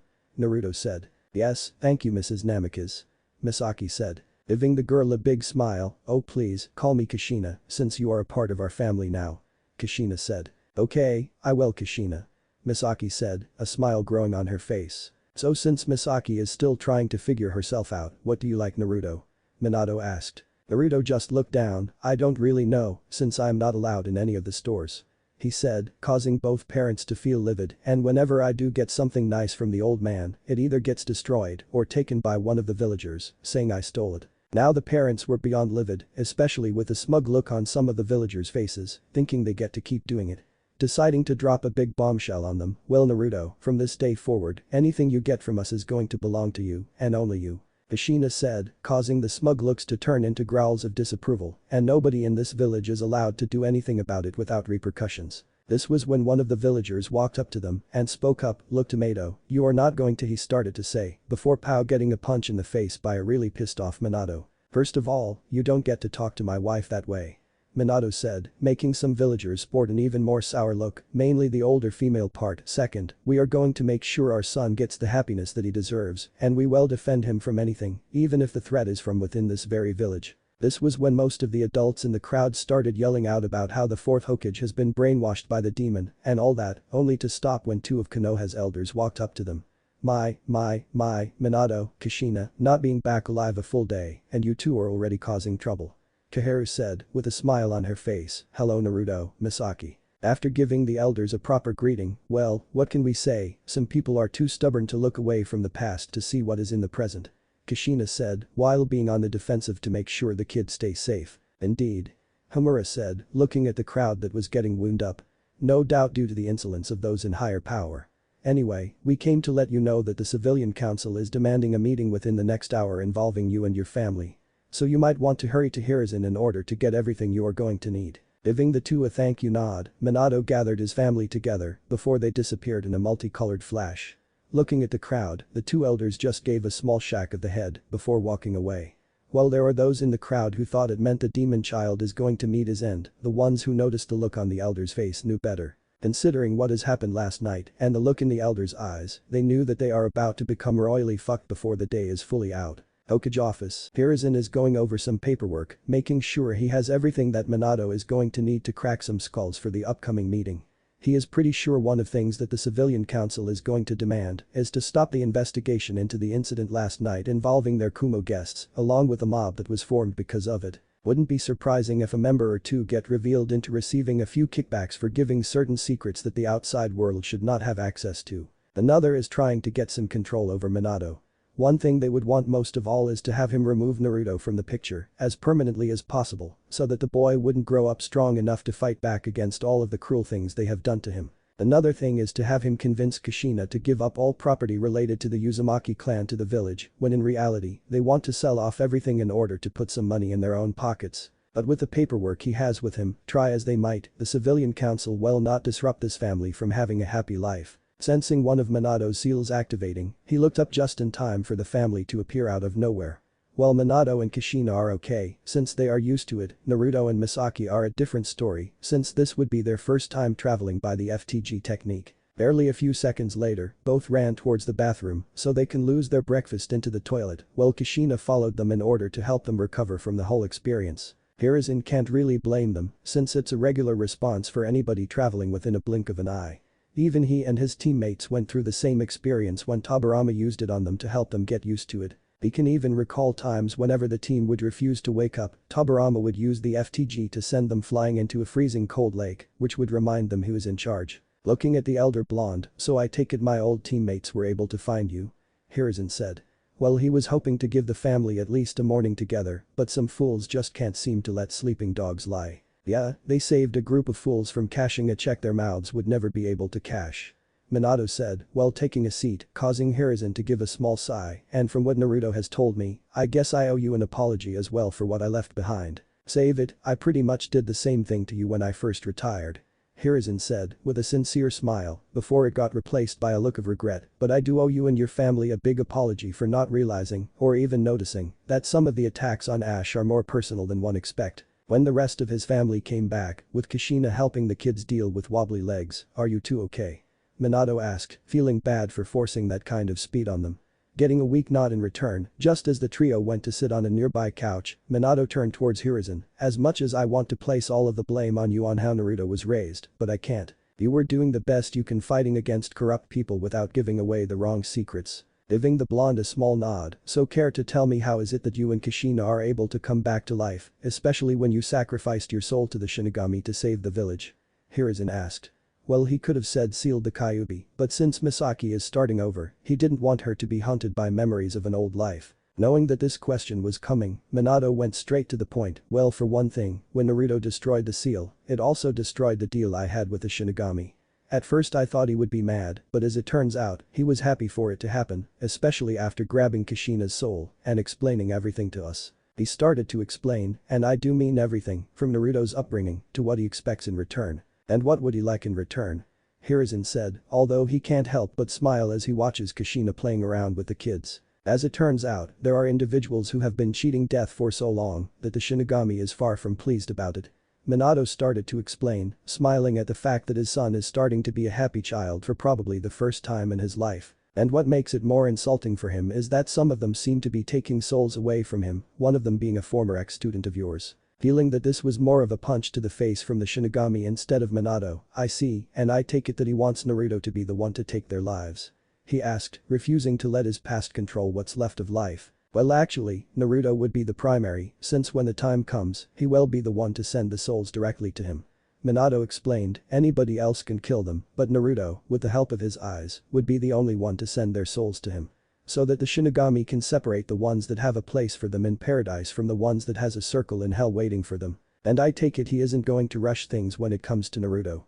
Hiruzen asked. Giving his head shake, "No, actually," he said, "when the time comes, a couple of old friends will show up and handle a certain part of the training."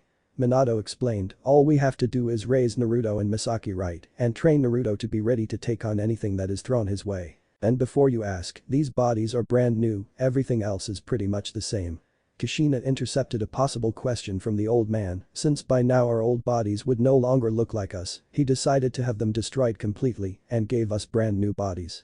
Everything else is pretty much the same." Betting the feeling that is all to the conversation, Hiruzen decided to explain some things on his end. As you probably guessed, the civilian council is going to do everything they can to challenge not only to being Naruto's parents, but also your marriage. He started to explain, getting sour looks as a response, "Even though it would be coming from you, the one thing they will refuse to believe that you made your own choices when it comes to family and who you decided to have it with." "Not really a surprise," Minato said, looking at his kids, Naruto mainly, who are hoping that nothing goes wrong after meeting their family. "If somebody were to tell them that the air we breathe was free, they would argue that the only air that should be free is the elite air." Giving off a slight snort, since he dealt with the same thing from those thinking they are above him, a cage. Before he could speak about his experiences, a loud knock rang out. "What is it?" Hiruzen yelled out. The door opened to reveal Kakashi wearing his Anbu uniform. "The council is ready and waiting for you, along with the other guests they requested," he said, before turning to the two people he's seen as family. "Hello Minato-sensei, Kushina." "Hello Kakashi, how are you doing?"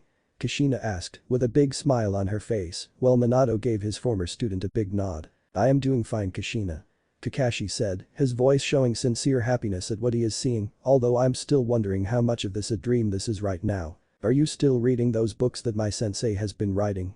Minato asked, even though he still loves Jiraiya like a father, would still pound him into the ground if he were to try and use his own wife as research material. When the only answer they got was a really nervous chuckle. "Do I need to warn you what I would do to you if you were to read those books in front of my children?" Kushina asked, while both kids had a warm feeling flow through them for how she referred to them. A loud "no ma'am" rang out of the office, not just from Kakashi, but also from Hiruzen and the Anbu station there. Well, Hiruzen outranks her right now, even he isn't brave enough to deal with a pissed off mama. When Kakashi left, everybody stood up to stretch, while Hiruzen made sure to grab everything he needs from the top of his desk. Minato gave him a curious look. "What guests was Kakashi talking about?" he asked. Giving off a small sigh as they left the office. "Ever since Naruto's change," Hiruzen started to say, while using his free hand to indicate Naruto's ears and tails, "a lot of young people, mainly children around his age, have been seeing him in a more positive light, and a good portion of the older generation are far from pleased. Everybody walking had a disappointed look on their faces, and I take it our return is something they plan to exploit?" Minato asked. Indeed, this is why I made sure to have everything ready for this meeting. Hiruzen said, holding a scroll with his blood seal, since they would have trouble proving that Naruto is brainwashing you, they will demand proof that you are Naruto's parents, just so that they maintain some kind of grip over him. And if they can twist the truth to where Naruto was the one telling the lie, then they can make his reputation worse through their children and grandchildren. But after today, they are about to be knocked down to rock bottom. Kushina said, while cracking her knuckles. The Anbu escorting them, even though they shivered at the look Kushina was sporting, they still didn't feel sorry for those about to be on the receiving end of her revenge. Along with dealing with so many individuals with a superiority complex, they had to jump in whenever somebody tried to cleanse the village of what they considered filth by trying to end Naruto's existence. When they reached the chamber, it didn't take much to notice the kids were starting to tense. So both parents placed a hand on each of their shoulders. When they looked up, Naruto and Misaki could see that 3 of the adults were giving them confident smiles, which gave them the confidence to put a smile on their faces. Seeing how the kids gained some courage, Hiruzen looked straight ahead and decided to put on his game face for this meeting. Because after this, a lot of these pathetic fools are going to be losing plenty. Once he opened the doors, everybody went silent, although the die-hard haters decided to glare at both Naruto and Kushina.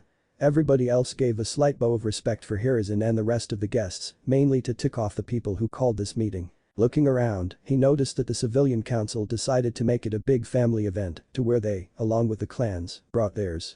Among them were the Harunos and Masamune, along with his family. Apparently, since they fell under their jurisdiction, they were ordered to show up under some kind of threat. On the clan side, everybody brought the whole family, although Fugaku was sporting quite the shiner on his right eye, while looking like he barely got any sleep. Apparently, whatever he told Mikoto resulted in her responded in a right cross and a knight in his office. When Hiruzen started to head towards his seat in the council, he couldn't but chuckle when a familiar sound rang out. Naruto. Thud. By the time he started to take his seat, he looked to see young Naruto buried under 6 girls. Yet this time around, Misaki decided to jump in, not wanting to be left out of the dog pile this time. Minato and Kushina watched the whole thing happen close up, especially with Naruto bracing himself for the blow. They couldn't help but laugh at their son being smothered by his future wives. Something they would like to talk to Hiruzen and some of their friends about later on. At first, when Naruto gave the best description about the cry and what Hiruzen did, but since he is only 4 years old, most of the stuff went over his head, along with Misaki's.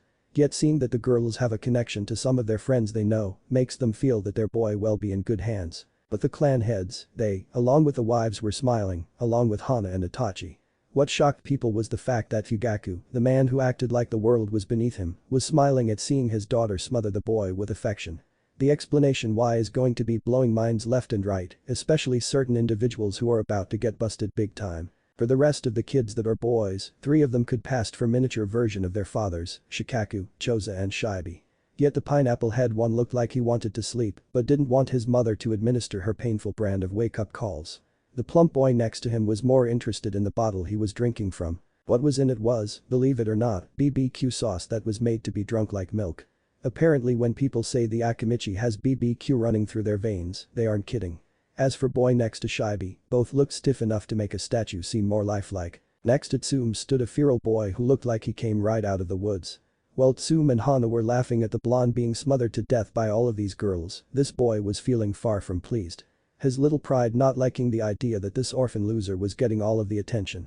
He didn't fully understand why, but his pride as an alpha was feeling insulted. Which is why he intends to get this worthless loser to realize who is at the top of the food chain. Over with the Uchihas, a boy with hair shaped like a duck's ass was looking at the scene like it was beneath him. He kept overhearing how a no-name orphan gained eyes that is better than their own, and how much his clan has been getting rid of they deemed a threat to the standing order of things. Yet he just can't see how this blonde fool, with fox ears and tails, could be a threat to the clan, most of all, himself.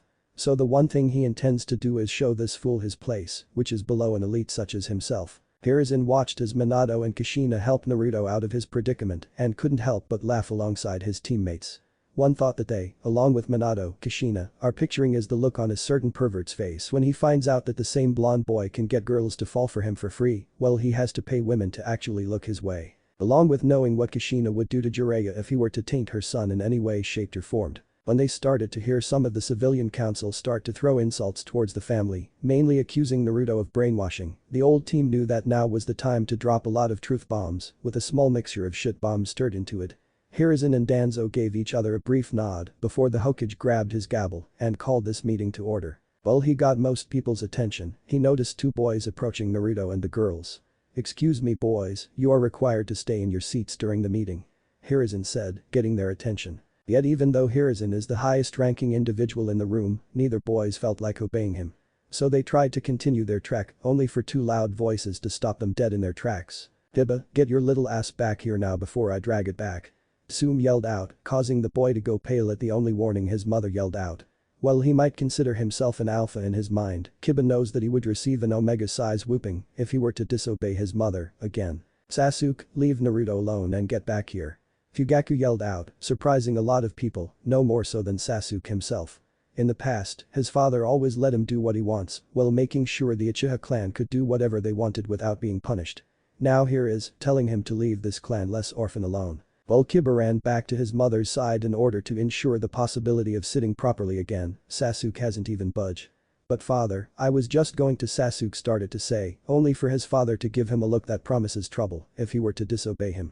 That in the tall Reed gave him look that was causing his knees to weaken. "Yes father." When Sasuke returned to his spot, Hiruzen decided to get onto the business at hand. "Now since that matter has been taken care of, shall we begin today's dribble?"